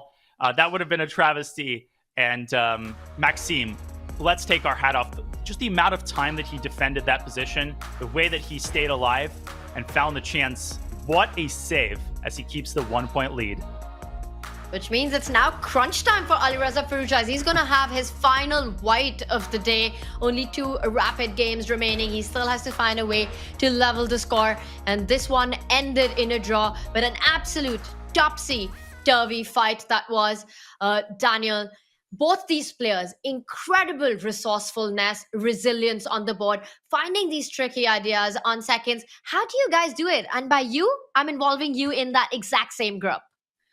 Man, I just follow the example of someone like Alireza Firouzja. I've succumbed in time pressure situations so many times. So it's great to see him meet another player like that. What a game. I could spend literally the entire broadcast, not an exaggeration, talking about this game. But in the game review, I'm just going to hit on the important moments. So the opening was a Sicilian Taimanov. It actually started out, believe it or not, in rather positional fashion, at least compared to most Sicilians. Now, the decision that we were surprised by that kind of triggered all of the pandemonium was d7, d5. If Alireza pushed the other pawn and locked up the center this way, he would have probably had an advantage. Later on, he would have exploited his bishop pair and maybe prepared f5. Instead, after d5, the center got completely locked up. f5, h6, MVL provoking some kingside weaknesses. Then a long maneuvering phase started where both players jockeyed for position in preparation for the center inevitably opening up, which it essentially never did. The queen side opened up, then both players transitioned their pieces to the queen side. Black grabbed control of the a file, but white immediately switched tune and attacked the f4 pawn. A lot of maneuvering, then suddenly a turnaround, bishop e2. This was underestimated by MVL, as Alireza is able to eliminate the knight, which was the pride of white's position. Now it seems that black is in the driver's seat. Here comes black's queen. Alireza infiltrates. He wins one of white's pawns with check, and a better position becomes a winning position as Alireza quickly identifies the winning idea, or so it seems, to push g3 and to force white to give up the bishop for black's other pass pawn. But MVL would not go gentle into that good knight. There were some wins that were missed, but we don't have time to talk about it. Excellent play, all things considered, in such a wild position with so little time. The biggest mischance for Alireza Firouzja came at the very end of the game. In this position, the calm rook a7 would have set up unstoppable threats against white's king. Instead, he initiated the queen trade, which allowed white to initiate one last burst of counterplay as the c-pawn advances forward. MVL is the one who makes a queen first, but it's not enough to win the game. Alireza has just enough material to force white into a perpetual check. A game full of twists and turns. A game where both players gave everything the entire time, but they can't have given everything because they got at least one more game to play, and Alireza has a 1-point comeback that he needs to make. What a game. What a game, and what a fast and furious breakdown by you, Daniel. Loved it. Very instructive there, highlighting some of the big key Thank you. moments. This is hard. Game reviews are hard. I don't know how you do it. It's amazing to watch you speed through all of this action. And it was also really amazing to watch both these players navigate these crazy complications that you were highlighting with just seconds on the clock. Absolute speed beast play by both Alireza Firouzja and Maxime Vachier-Lagrave. And these top players will have to put on more Speedy Gonzalez mode as Speed Chess continues. The 2024 Speed Chess Championship begins in just a few days. This year's field consists of invited mainstays like world number 2 Hikaru Nakamura and world number 1 Magnus Carlsen, Title Tuesday powerhouses like Arjun Aragasi and Jose Martinez, and in plain victor Denis Lazovic. Each contender has earned their way into the $175,000 tournament, but only 4 will make it to the SCC final, which is happening in person live in Paris, and only 1 will claim eventually the title of Speed Chess Champion. The action begins this Thursday, that's July 25th. Mark your calendars, July 25th. So tune in wherever you watch chess.com streams and use the command SCC in chat for everything you need to know about this marquee event, a Speed Chess Championship coming up soon. And coming up soon are the final 2 rapid games in the winner's bracket. Alireza Firouzja has to at least draw the next game to get the 4th game, but can he level the score? We will find out in just a few.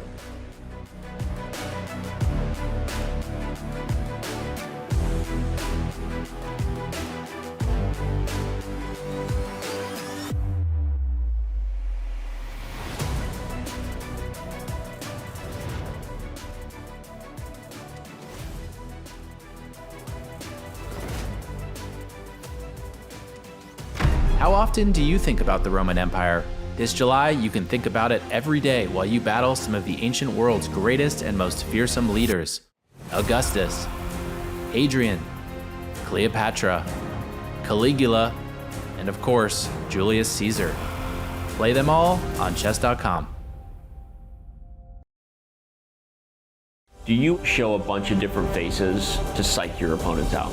You felt very uncomfortable answering that question. He's lying, okay. Do you have a Lee chess account? Did you successfully trick the lie detector test at any point in the game? Huge lie. Are you really worth $50 million? Are you intimidated by Magnus Carlsen? Do you consider yourself a genius? You know, he tried to dodge the question now. No way he's telling the truth on that.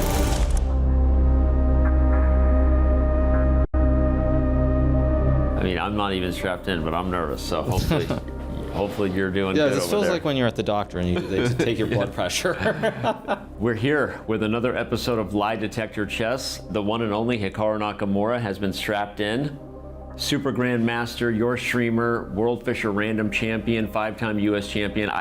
I didn't come with a pedigree list beyond that, so we'll leave it there. It's good enough. Pretty good intro, okay. You know who he is, or you wouldn't be watching this video, that's the truth, because I'm just the guy asking the questions here. Hikaru has never seen these questions before, and I'm actually just seeing them for the first time now too. Let's go. Do you believe anybody is better than you at speed chess? Yes. Who? Magnus Carlsen. I think Hikaru's lying. He's telling the truth. He's telling the truth? Yes. Okay. I think, okay, well, there's good to know. Oh, wait. Now he's getting your reaction, so he's not really completely sure about it. I'm gonna switch gears. Do you think if you focused on just classical chess, that you would become world champion? In the current environment, yes. True. Love it. Hikaru, can you make a first move now? Sure. Okay, here we go. You're saying all questions are going to revolve around Magnus. That's why there's the ambiguity. Okay. No, I'm gonna get to some others here. All right, here we go. Do you think Levy can become a grandmaster? No.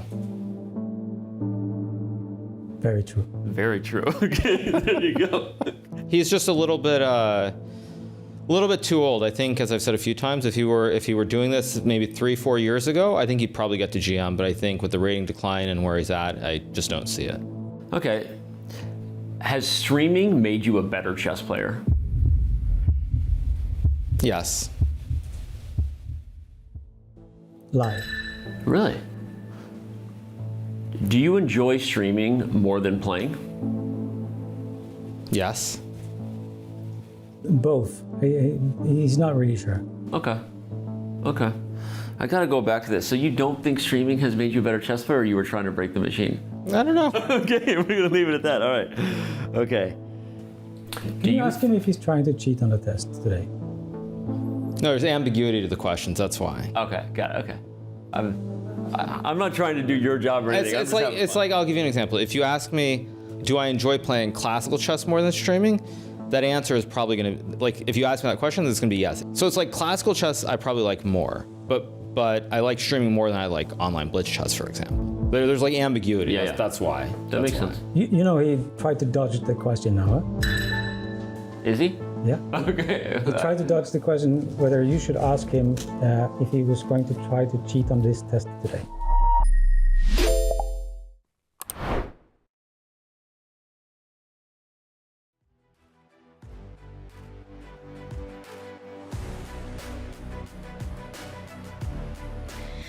Maxime Vachier-Lagrave maximizing every single opportunity. It has to be Firouzja on board as Alireza plays with white in their game 3 matchup. It's still rapid. Maxime leads with a 1.5 to half scoreline. Daniel, this is Alireza's final white in the match coming up in round 3. Are you expecting him to go all out in this one? Well, given the way that this match has gone, maybe that's not a good thing. I'm definitely expecting him to deviate from the previous game. That Rook G1 Najdorf, that did not work out. Now, he might play Rook G1 again, but if he'll deviate, he'll do it very early. And there we go. He plays a different line, same type of spirit. He plays an English attack. This is a more reliable weapon, one that I think he knows better. And E6 by MVL, a Scheveningen structure. I've been an E5 player in this position. I'm also a 1 E5 player, but the Scheveningen setup is not quite as popular anymore. And MVL's so good at taking the game into territory that he's just more comfortable with. The only question I want an answer to is, when are we going to see G4 on the board? Man, Alireza's resisting the temptation. He's like, I played it last game. I played it too early. The main move is Bishop E3 as far as I know. A3. Ooh. Wow. I haven't seen that one before, a bit more of a cagey approach, so at least it stops the B pawn from moving even further ahead. But this often ends up becoming a hook eventually if white ever finds safety on the queen side. What do you make of this idea of A3? Well, listen, Magnus played it in a slightly different position, but who cares? Queen's Gambit decline, Najdorf, we're all the same family. It's all the same thing, right? And there we go. There's G4. There's the answer to your question, Tanya. I think one move later than the previous game, it's pretty clear that he's learned his lesson. And he doesn't stop at G. He says H as well. He really wants to insist on the ideas on the king's side, making it almost impossible for Black's king to find safety on the right side of the board. H4 played. Daniel, the first move that comes to my mind here for Black would be to develop that bishop, get that to B7, try to break in the center at the right moment, break that diagonal. But you have to break this down for us, because I'm not super familiar with Najdorf, especially A3, H4, so many pawn moves. What on earth is going on here? Man, I mean, I think MVL and Alireza will have to break it down for us, because these structures are so complex because of the presence of pawn breaks. And I can't even get the words out before T5 is already on the board.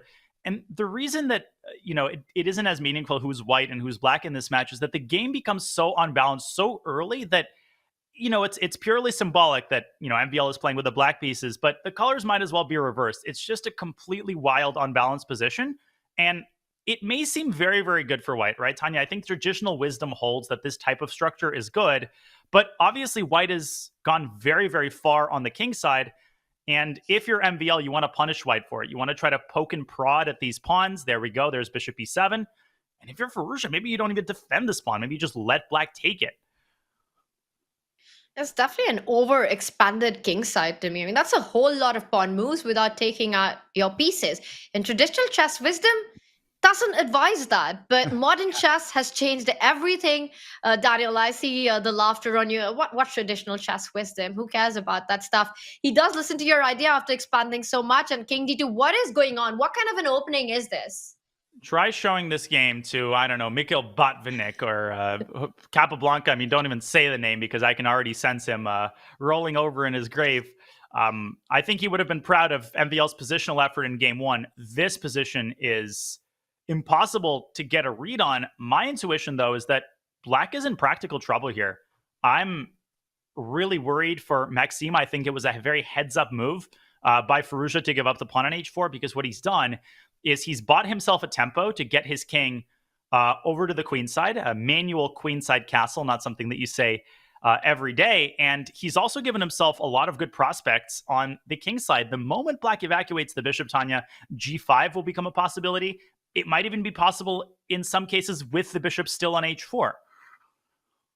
You're making it sound really simple, but what I see is that black has managed to get the pieces out. You're up a pawn right now. Meanwhile, yes, king c1 gets the king to safety, but hello, what about that rook on a1? What are you going to do with that big piece right there? Daniel, it's hard to understand this position in this top level super duper GM opening approach by Alireza Firouzja. Bishop to b7 right now. And he's paused. He doesn't have a clear path ahead himself after giving up the h-pawn. It's a classic case of jumping to conclusions. And the moment you brought up these tough questions, I started looking at the position through a different lens. Give black 3 or 4 moves, right? And this almost resembles a classical French structure where black has very clear ways to get things started on the queen side. You're going to go knight c6, rook c8, b4. So bringing the king to c1 does not solve all of the problems with king safety for all of eternity. And we're not even mentioning that black can also use the king side to fight for central control. A move like g5 can come at a very inconvenient moment for white. It can break apart this pawn chain. So I still feel optimistic for Alireza's tactical chances here. But given the time management throughout this match, it just seems like MVL has been the more confident player in ultra sharp, let's call them irrational positions. I love these irrational positions, and that's the style that both these players bring into. While Maxime also has a very solid approach, and I would want to say a more universal ability to handle the positional strategic decisions without getting rash. Alireza's biggest strength, his creativity, his intuitive play, sometimes makes it also very unpredictable for him. And if there's one unpredictable chess position I've seen, it's the one in front of us. King d2 on the board. Pawns have moved forward on the king side. There's no clear break. Yes, if f5 was possible, one would understand it. But the e5 pawn is such a clear target right now. I agree with you. In an almost must-win game, you have white, it's your final white, you need to win a game. It's the kind of position you want, but then you need to keep the pressure on the clock as well. You can't fall behind by 3 minutes and have this position in about 10 moves and have to navigate all the complications that are upcoming. Mm-hmm. And that might be the decisive factor in this match. And unpredictable positions lead to unpredictable tactics. This is also the danger. I just want to show one of them really quickly while Alireza is still thinking. G5 is a move that I was trying to get a handle on for a while. And after h takes g5, f takes g5, this isn't even mandatory. I mean, black can play knight takes e5, but how often do you see a discover check like this? Bishop h4 to e1 check. I don't think I've ever made that particular move in a middle game in my life. I mean, here black makes it in the opening and simply picks up the exchange on h1. Again, maybe not even the best that black can do, but these are the kinds of lines that Alireza is trying to figure out. He's trying to figure out what the priorities are here. Is he trying to go king c1? He's still thinking, now down 4 minutes on the clock, and this just might be his undoing, Tanya. I mean, as good as he is in time pressure situations, he's still human. I mean, partially. And partial humans still need their time to wade through the complications without blundering. It always fascinates me, the precision with which Alireza plays when he's down to under 1 minute. But his clock management when he has too much time it's always very uncertain, and he's always down on the clock. It's always a struggle for him to keep the clock in control. But then he's brilliant when he's playing on those few seconds. But Daniel, this game is just getting started, realizing that trick that you pointed out. By the way, that position with bishop e1, I would say it comes from like some 3-check variant of chess, but a super GM level game. Incredible tactic spotting there by you. Now Alireza makes sure that that's not a threat. And I wonder if he's setting up the idea of g5, because that bishop on h4, if these tactics don't work, is a trapped piece. Yeah, that bishop on h4 is kind of simultaneously one of black's greatest vulnerabilities, and paradoxically also holding the weight of the king side on its shoulders, because I pointed this out earlier on. If the bishop slinks back to e7, that's kind of the cop-out. That allows white to immediately blast open the king side with g5, which white will then play in an instant. At that point, if the g file opens, Black's king is busto because you're not really going to the queen side. I mean, if Black gets really desperate, he might. So that bishop on h4 is a pretty big problem, and MVL has to figure out a solution for it. This is an exchange sacrifice by Alireza Firouzja. Now d4, obviously he sees, and I think he just wants to take it with the knight and gain control of the light squares. A different pawn break and maybe a different exchange sacrifice awaits us instead. And this is an idea you had pointed out a while back, that Black can go g5, just consolidate that bishop on h4 and actually take control of the center. The f4 pawn is so key to defend that e5 pawn, and Maxime is striking at the base of that key pawn with this last move. I really like this, especially when your opponent is down to 3.5 minutes. Asking this question can be very nasty. Wow, 5 minutes down on the clock now is Alireza Firouzja, and obviously there are things to think about in a classical game. I could see both players spending, 30 minutes per move here, not an exaggeration. Now, suddenly it's Firouzja who's under fire on the king side. What is Black actually threatening? Well, Black is threatening to play g takes f4, replace the pawn on g5 with the bishop, and poof goes white's center. If you lose the e5 pawn, you're going to lose the game. You can't just go 2 pawns down here. What do? You have to play a tempo move here, Tanya. It could be knight d4. It could be rook takes h4. Things might have gotten this desperate. He's almost down 6 minutes on the clock. He's in trouble. Rook takes bishop, the sacrifice, it looks not like a sacrifice, but more like desperation in this position, because it's hard to even see a follow-up to it. Daniel, the clock, that's the biggest problem right now. 2.5 minutes, and you can see the panic on Alireza. He's just frozen. He's not making a move. The Alireza I know goes rook takes h4 and knight d4 quickly and then figures it out later. Because the thing to remember here is that white is not in as much of a hurry as it may appear. Black's king is basically stuck in the center. So right now the priority for white is to get all the pieces out. I know it sounds simple, but you got to get the knight out, get the queen to f3, and start preparing some sort of a pawn break. But he's totally paralyzed. He's down under 2 minutes. It's not the only factor, but it might be the deciding factor. This is very serious. And it's almost like he's giving up. What is going on in his mind right now? And Daniel, this is not the only critical moment. There are probably 10 more ahead after this. The game is just starting. It's a minute and a half on the clock. It reminds me of that play-in moment between Kovalyev and Nakamura, where we sat there for like 6 minutes waiting for him to move. He's down to 90 seconds. He's paralyzed. He cannot arrive at a decision as to what he wants to do here.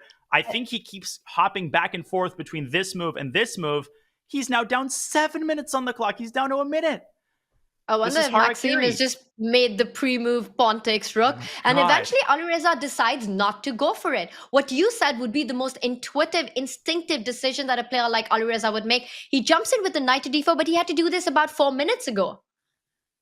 And now queen f1. And now the mistakes are going to come because you cannot physically calculate the volume of variations that you need to calculate given the time you have. Now, knight takes c5, Tanya, and MVL wastes 0 seconds playing this move. But if there's someone who's capable of pulling this off, if there's someone who you cannot underestimate in this situation, it is Alireza. And MVL cannot blitz out moves a mile a minute. He needs to calculate. And the computer is showing us the way. Knight c4. He's got more than 7.5 minutes on the clock. He has enough time. All he needs to do is just calm down and not rush through. And that's what these top guys are so good at. They don't just play the clock. He knows he's done the hard part in the opening. The position itself is great. He just has to be precise. MVL taking his time. Knight c4 is the move that the computer is pointing at. Daniel, I'm trying to think what other alternatives can be on MVL's radar right now as a threat is on the board. Bishop takes bishop. You have to watch out for that. MVL pauses, finds the best move. What happens? Bishop takes knight. You take with the d pawn. You open up the queen central line. That knight on d4 will be attacked. No time to pick up the bishop on g5. Responding to a threat with a threat. As you said, bishop takes g5 was the threat. MVL stays on top. I think we're going to get a trade, and then white can establish the knight on d4 with the move c3. The bigger problem that's lurking in the background is that white is down 2 pawns. The material count is what the lame people talk about, but eventually, if black gets the king to safety, that's going to be what the cool people talk about. And MVL has to find a way to get his king, ideally now over to the queen side, if he can get the queens off the board. Alireza.exe is frozen. It's not responding. And he needs to press Control Delete. He's down to 30 seconds. He's now trying to decide, does he want to take this knight or not? He needs to make a move. Insane. It's going to be Alt F4 if he doesn't. And blue screen of death. I mean, King C1 on the board. Okay. Now Queen F6 is very precise. And that's a really nice move. Wow, hitting 2 of White's minor pieces. He'll find it. Because it comes with the same idea. You want to attack that knight on d4. Once again, bishop takes bishop is the threat on the board. That h-pawn is pinned to that rook on h8. Queen f6 hits that bishop, hits that central knight. And after bishop takes bishop, you have the option to go queen takes knight, centralize your queen, and hit that g4 pawn and the b2 pawn with a big threat on the board. It's not over. And I think Alireza's best hope right now is to eke out a draw. He needs to stop playing for the win. And if he can get the queens off the board and get this into some opposite colored bishop endgame, I've seen him do this before. He suddenly builds up a bunch of extra time. If he can get his clock stable at like 30 seconds and get it into an endgame that's easy to play, he gives himself a chance at least to make a draw, get this to the next game. Right now, Queen F6, not the easiest move in the world, because you have to see, Tanya, that after Queen takes D4, I don't have time to show this, White has the move Bishop F6 with a fork. And Black responds to the counter fork against White's queen on D2. You have to calculate that. It's easier said than done. Also, after Queen F6, Knight takes bishop is not possible. Not only is the F4 bishop hanging, but the B2 pawn. And of course, Maxime finds it. This is incredible form by Maxime. We're seeing the best version of him here at the CrunchLabs Masters. But now we're seeing the best version of Alireza, and it's come about 9 minutes and 40 seconds after it should. He plays B3. This is just not the kind of endgame that he wants. He's still down 2 pawns. The knight is going to sink its teeth onto E3. Everything is collapsing. E4. And yeah. Daniel, you said that Alireza needs to stop playing for the win. I think Maxime is definitely playing for a win to try and wrap this match up in 3 games. Oh, yeah. Knight G4 might wrap the match up right now. Knight G4 is the winning move. Wow. And of course he finds it. Total collapse by Firouzja. I mean, just crazy. And now Maxime should avoid taking the rook. Of course, he wasn't born yesterday. I mean, he's not going to take the rook and let Alireza's pawn promote. He's going to take the bishop and get a technically winning endgame with 5 minutes against 10 seconds. Maxime Vachier-Lagrave in absolute beast mode. He wins against Magnus Carlsen yesterday, and today he's on the brink of wrapping this match up in 3 games. And Daniel, there's so much on the line on this winner's final. Whoever wins this not only goes through to the grand final to fight for that golden ticket, but also confirms a spot into Division 1 of the next Champions Chess Tour event.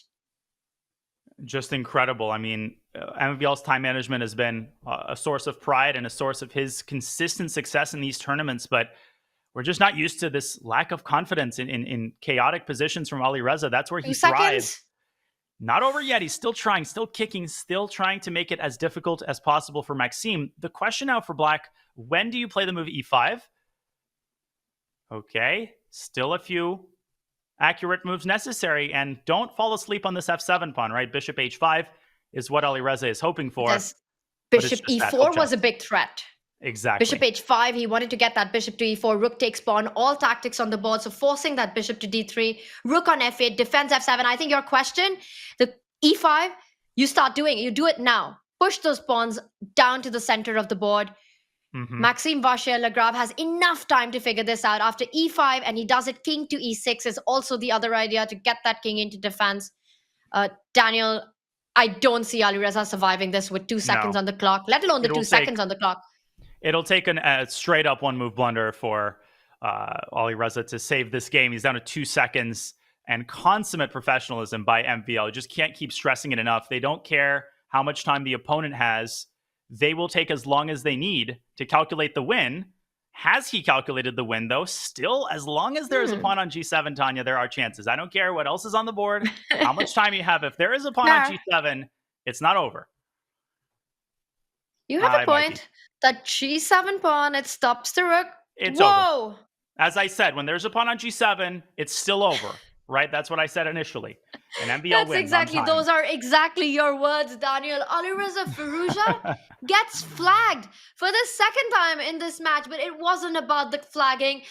Maxime Vachier-Lagrave, complete domination on the board, domination on the clock, sees him through to the grand final. He finishes the winners final in just 3 games, 2.5 to half. What a performance by the Frenchman with 3 names. 2 things can be true at the same time.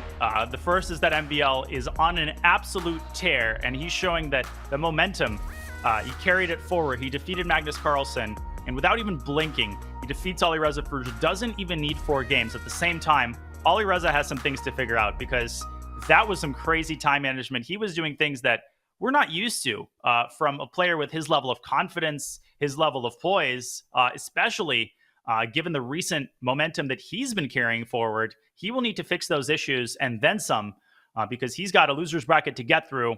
His big consolation is that he's got a chance to fix his mistakes and potentially challenge MVL in a revenge match if MVL can continue winning.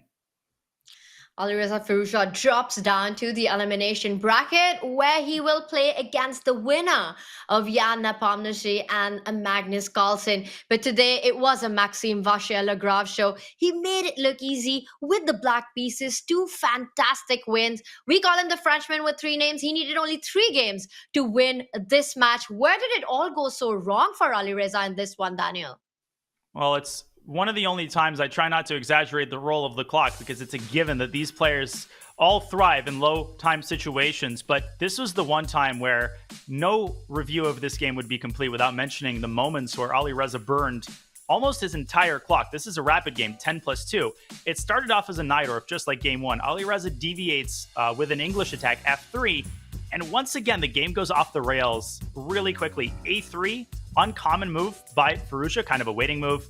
It leads to some really interesting pawn tension, a quick central strike by Maxime, and once again, Alireza's early pawn activity on the king side comes back to bite him. Initially, I liked the way that he was playing. He gave up the pawn on h4 in order to get his king to safety, and the moment where the crazy happened was here. He has 8 minutes and 27 seconds to MVL's 9 minutes, and after his next move, he has 4:20. He burned over 4 minutes on this developing move. He's still fine on the board. Now another 30 seconds. And after g5, white's center starts crumbling. The biggest chance to keep good chances alive was here. Rook takes h4, a move that I think a confident Alireza, an on-form Alireza, would play quickly. White has compensation. Maybe not enough, but it's still a game. Instead, he burns another 3 minutes, plays the move knight d4, his center collapses, and just amazing play by MVL. Every critical moment, he found the right move. Queen f6 was the game winner. And the point is that if white plays bishop takes g5 and then forks the queen and the rook, black has a fork of his own up his sleeve and wins white's queen. For this reason, Alireza was forced to trade queens. And the last finesse, not taking the rook in this position and allowing white's pawn through, instead taking the bishop, taking the teeth out of white's last-ditch attempt at an initiative, and a flawless conversion. Alireza was down to his last few seconds, so it was the clock management, and it was MVL's ultra-precise play, his command of irrational, sharp positions that gets him this match. He is on a roll. He is the Frenchman with 3 names, and he is beastin' in the CrunchLabs Masters. Incredible stuff. Whether it's tactics, technique, or time management, Maxime Vachier-Lagrave is showing all the skills needed to be one of the best in this format in the world, and he advances through to the grand final. What a game this was. What a match this was by Maxime. And we will be going into a short break. He will be joining us for an interview right after, and that's an interview you can't miss out on. The other thing that you can't miss out on right now is to subscribe on our Twitch channel. And that's because not only does your subscription make our streams possible, but it also unlocks exclusive new emotes for every event, like the Mark Rober emote, plus access to exclusive break time content during shows.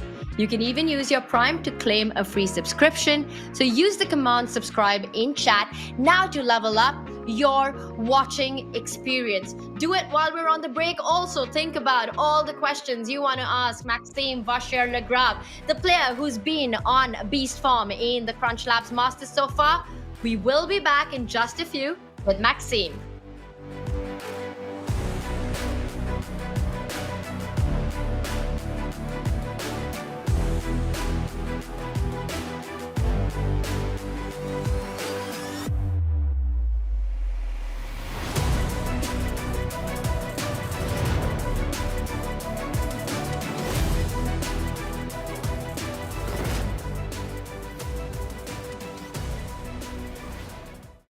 We're here in Casablanca for this special tournament. You'll be playing games from interesting positions from historical games. So this is a challenge we want to give you, the players, to see if you know your classics and also more modern games. And as you see, we have switched the normal pieces out with checkers pieces. And you are allowed to get a hint. I can reveal a specific piece. Oh, that's easy. But the problem is who's it against? This is the problem. Who is this against? Yeah, Marshall, Janowski Marshall? Correct. Queen G3, yeah. Do you remember the year? 08? 1912. Close. Well, yeah. okay, yeah. Very good. That took you only a few seconds. That was impressive. Yeah, I don't remember. Like somebody against Marshall, the famous Queen G3. Correct. And do you remember the year? I don't know, like 1912, 1911? 1912, correct. So it was Marshall with the black pieces against Stepan Levitsky playing the white pieces. Yeah, I don't know why I can't remember this. This is obviously the Marshall game, the one where they put the coins on the table in the story, but I don't remember who it was against actually. But do you remember the year? The year of this game. No, I don't actually. 1912. 1912. And it was against Stepan Levitsky.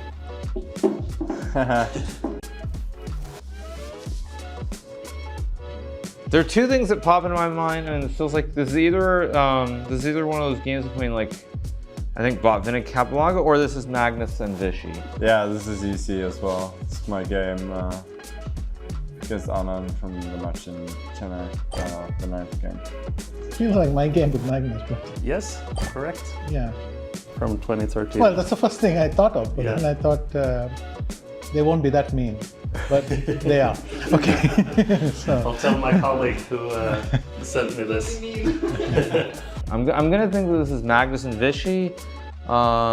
This would have been the match, and I'm gonna say it's Magnus against Vichy. I'm gonna say that that was the match. He won in 2013. So this would have been the first one because that's when there was all the big cheering and celebration. So this would have been 2014. I'm gonna say this was game 9 of the match in 2014, but maybe I'm wrong. Magnus and Vichy. It is Magnus and Vichy. Magnus won, but it's the match from 2013, and it's November 21st. So it was. Wasn't the candidates in 2013? Oh, the match was the same year? Yeah. So I didn't realize that. Okay. They played in So I was right, Chennai but I had the year 2013, wrong. And then in Sochi 2014. But you're correct. Really?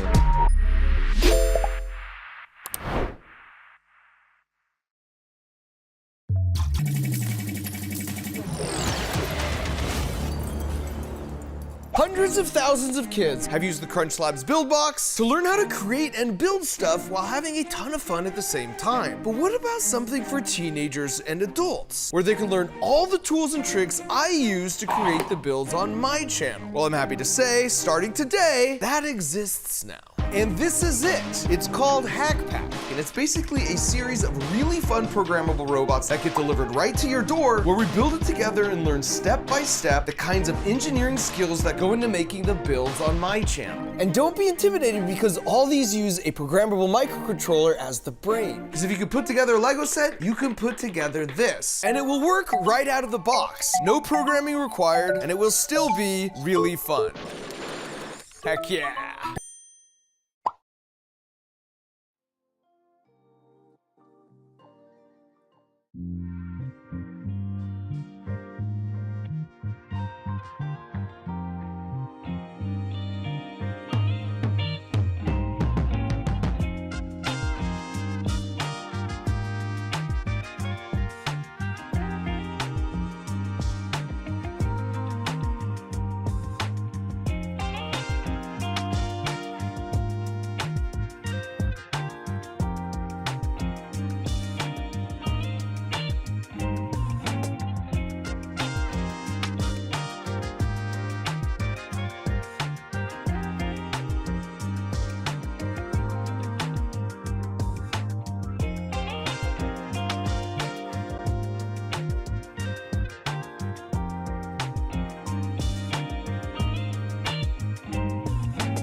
Maxime Vachier-Lagrave has made it through to the grand final of the CrunchLabs Masters. Maxime, a match in 3 today. A dominating performance it looked to us. Did it feel as smooth as the scoreline suggests? I don't know about as smooth. The games were very tense, but yeah, neither felt very good today, obviously. And coming into this match, you're playing against Alireza, and we often talk about the style that both of you have. Very combative play. We get to see fireworks on the board. Were you expecting the way it played out, the openings? I'm not sure, actually. I expected Ali to repeat the H3 move he played against me in Zagreb. But of course, like I could expect sort of anything. I know Alireza is a huge fighter, probably more than me because he's younger even. And yeah, this first game, somehow I had looked at this idea to play g6 after rook g1. It felt interesting. I mean, I confused my moves, but then I got first an opportunity to grab a pawn, didn't take it. Realized right after I played, but fortunately I somehow got a second opportunity. We were actually talking about that when that happens, sometimes it's better that a player doesn't realize about the missed opportunity. Yeah, well, this time it was important because it was still thematic. And you got that on the board. Yeah, somehow I felt Alireza was playing fighting chess, but a bit too slow, because in the second game I think he had chances to come back, if not for the fact that he was really down on time. Somehow I blundered this queen infiltration, and then it was pure chaos. If you had to point out the one thing that you did better than Alireza today, what would that be? Oh, time management for sure. Like, it's always been the case, but here, because he didn't really outplay me, like in the Najdorfs and so on, then there's a lack of time came back to bite him. In first 2 games, I would say in third game even, like he was taking unnecessary time in the middle game, like got down to the last few seconds. So actually I expected him to sack the exchange when he got the opportunity, just because then with 2 minutes at least you're the one with initiative and you have easier moves. So I thought this is the way he should go, but maybe missed the idea, I'm not sure. Then it was a bit of chaos, but I have 2 pawns up, I have pieces all in the center, so it should work for me, and it did. It did to perfection. And Maxime, it's been awesome to watch you play in this tournament so far. What's been the favorite match for you in your run at the CrunchLabs Masters so far? Oh, for sure, this one today. I didn't lose the first game like I did in the last 2 matches. So of course, it gives sense of confidence, sense of control over the match. And when you get to play the Najdorf and you get these positions, I get these positions that I like, and where I'm sort of navigating well. It's always a pleasure. It's an absolute pleasure to watch you, both of you and Alireza, play. And I have to ask you, Maxime, your run, you made it through to the grand final, and you got to this tournament by winning Division 2 of the last tour event, and now you're all the way through to the grand final. What do you think of this promotion format, and what's at stake for the players that are fighting in Division 2 as well? Yeah, I think this is a welcome change, although I don't remember. I think last year winning Division 2 didn't guarantee Division 1. But in general, of course, I think this way you put much more incentive to Division 2 and as well as Division 3. And some of the format is working better and better, but it's normal. Like, it takes a couple of years to adjust, but it feels great to watch. Like, I was watching also Jules in Division 2. He lost today to Sasha, but he gets a second chance, so we'll see how it goes for him. Yes, absolutely. And Maxime, this year there are only 4 regular events. How important is this in your calendar to try to get to the season and final now that you made it through to the grand final in this event? Oh, for sure, it's cool. I'm pretty sure I'm already qualified, more or less, to grand final, barring something crazy, because I'm already qualified to Division 1 again. So, like, I got more than enough points, I think. So, of course, it feels great. Also, like, I think 4 events is good because 6 events was too much, and with the calendar we have, like, for instance, I'm gonna be playing non-stop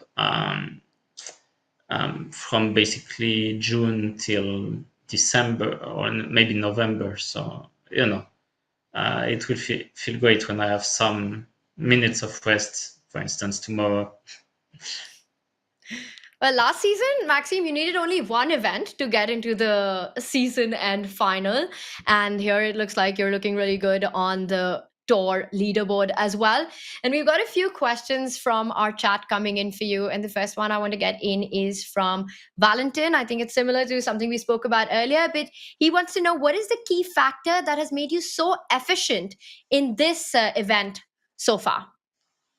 I would say it's the time control. I really like this time control. I feel like I don't get outplayed in the opening because I have some time to navigate, and then I'm just really fast. I've always been fast. It translates, of course, in Blitz as well, but somehow I've been more stable in Rapids and Blitz, and 10+2 is like, for instance, in World Rapid Championship, it's 15+10, and then I'm always up on time, but with 10 seconds per move, it's not the same story as with 2 seconds per move, for instance. I think it made a big difference in game 2 today with Alireza. If he had 10 seconds per move, I think he might have won the game. All right, and Pumpkin the Cat is asking, what are your thoughts on the French Olympiad team, and what are your expectations? Of course, I'm disappointed that Alireza is not playing, but we have a very good team. Anyway, also I've been playing better these past few months, so I hope to keep that run at least until the Olympiad. I mean, even after, if I can keep it after that, it's even better. But in general, we have a good team. Of course, not to the level of, like, say, USA, India, and so on. But we've got a good chance. I think we've always been short of making a podium. I would really like that to happen in my lifetime. It really is the dream for everyone playing in the Olympiad. Well, that's coming up in September, so all the best. But before that, of course, a lot more chess coming up, including a grand final. Now, you would either play Jan Nepomniachtchi, Magnus Carlsen, or Alireza, one of these 3 players in the grand final. Any preference of who you'd want to meet? No, let them fight it out, and I'll be waiting for either one of them. Okay, let me rephrase that question. Who do you think you will meet in the grand final? Oh, Magnus was convincing today. Not totally convincing, but in the Armageddon, he was, superb against Wesley. It's never easy. Magnus is still the best player in the world, so yeah, there's a pretty good chance I'm gonna meet him again. Before that happens, it will be an exciting grand final, regardless of who makes it. And before that happens, Maxime, you've got 2 rest days to recharge and to get ready. How do you plan to spend it? What's the plan for this? Are you going to tune in to the action coming up? Oh, for sure, we'll watch. Like, I've been watching every day. Like, for instance, before the match, I was watching Magnus match and both Jans fighting it out for bragging rights. But weather is also nice in Paris. Of course, I'm gonna be working a bit, working out and enjoying my rest days as productively, but not too much as I can. And with the Olympics coming up in Paris, are you going to be going and watching some of the sporting events? No, I don't think so because, well, simply I'm not spending so much. Right now I'm in Paris, but like a few days after the Olympics start, I'll be going to vacations and to St. Louis, and the usual story of a chess player. And it was not that easy to get tickets, so I will feel as comfortable watching it from home, but still like enjoying maybe the atmosphere with the visitors and so on, like by walking a bit around Paris. It'll be all eyes on Paris during the Olympics, and it'll be all eyes on the grand final when we know who you will be playing against. Maxime, enjoy your rest days, and we'll see you back in action soon. Yeah, thank you, Tanya. Congratulations. Maxime Vachier-Lagrave is through and will wait for his opposition. It could be Jan Nepomniachtchi, Magnus Carlsen, or Alireza Firouzja. We will have the losers semi-final first. The winner of that will play against Alireza Firouzja to decide the second grand finalist. Daniel, what a performance it was by Maxime today. He gets 2 days to rest, to chill, to get ready. What are you expecting? Who makes it through? Who's going to be the grand finalist? Well, first of all, you just don't see this kind of domination at the top level that often or almost ever. I mean, it seems that MVL is just a mile ahead of everybody else right now. And everybody, all three of these players who are in the losers bracket are motivated for different reasons. I mean, Magnus, obviously, he wants to avenge his loss to MVL in this tournament. It's personal. Jan Nepomniachtchi won the play-in, so he's like, wait, I was in the best form to start this tournament. I'm supposed to win it. And Alireza is like, no, I've been in amazing form ever since the candidate. I'm supposed to win it. So the journey is very, very long for Magnus and for Jan. But it's going to be a fascinating losers bracket in big, big air quotes. And Maxime better get his rest in, because whoever he's going to be facing in the grand final, that player is going to have undergone such a long journey, a journey that commences tomorrow, and a journey that has been so fun to watch thus far. Tanya, this has been another awesome day of action. I'm just trying to get my head around the fact that we've got Jan Nepomniachtchi, Magnus Carlsen, and Alireza Firouzja in what we call the losers bracket. Whoever thought that would ever be a reality? That makes absolutely no sense. Happens only at the CrunchLabs Masters. It's going to be such an exciting day deciding the second grand finalist. Now, for Jan Nepomniachtchi, it's maximum pressure because in some ways, Magnus and Alireza, the pressure's off them. They're already in through for that golden ticket. They've already got it with that performance, winning the Chessable Masters, winning the Chess.com Classic. They're in through the season end grand final. For Jan Nepomniachtchi, it's his shot. But look at the field that he's got. He first faces the world number one. He has to win that match. It's a best of two, which makes it a bit random. And then faces Alireza Firouzja. It's not going to be easy. It's going to be a close battle either way. Three of these top players, the world's best when it comes to these formats, fighting it out for that only one spot in the grand final. Daniel, it's been an awesome day. And I'm just thinking we've had the losers bracket, which feels like it was eons away. And then the dominating performance by Maxime Vachier-Lagrave. But if there was one moment you had to highlight from today, what would that be? I mean, it was really the start of today, because we were ready for a slow beginning, some quiet games to start off the match. No, that Magnus Wesley game really set the tone. And just some amazing matches, some back and forth action. But we like to highlight the back and forth and, the time scrambles. But all of that is not to say that the quality of play isn't high. The quality of play is tremendously high, given the kind of pressure that these players are under and given the time constraints. So it's been amazing commentating with you thus far. And the best is yet to come, which is the best part yet. So what a lovely way to spend a weekend, and what a lovely way it's going to be to kick off the week. Unmissable action coming your way. Thank you, Tanya.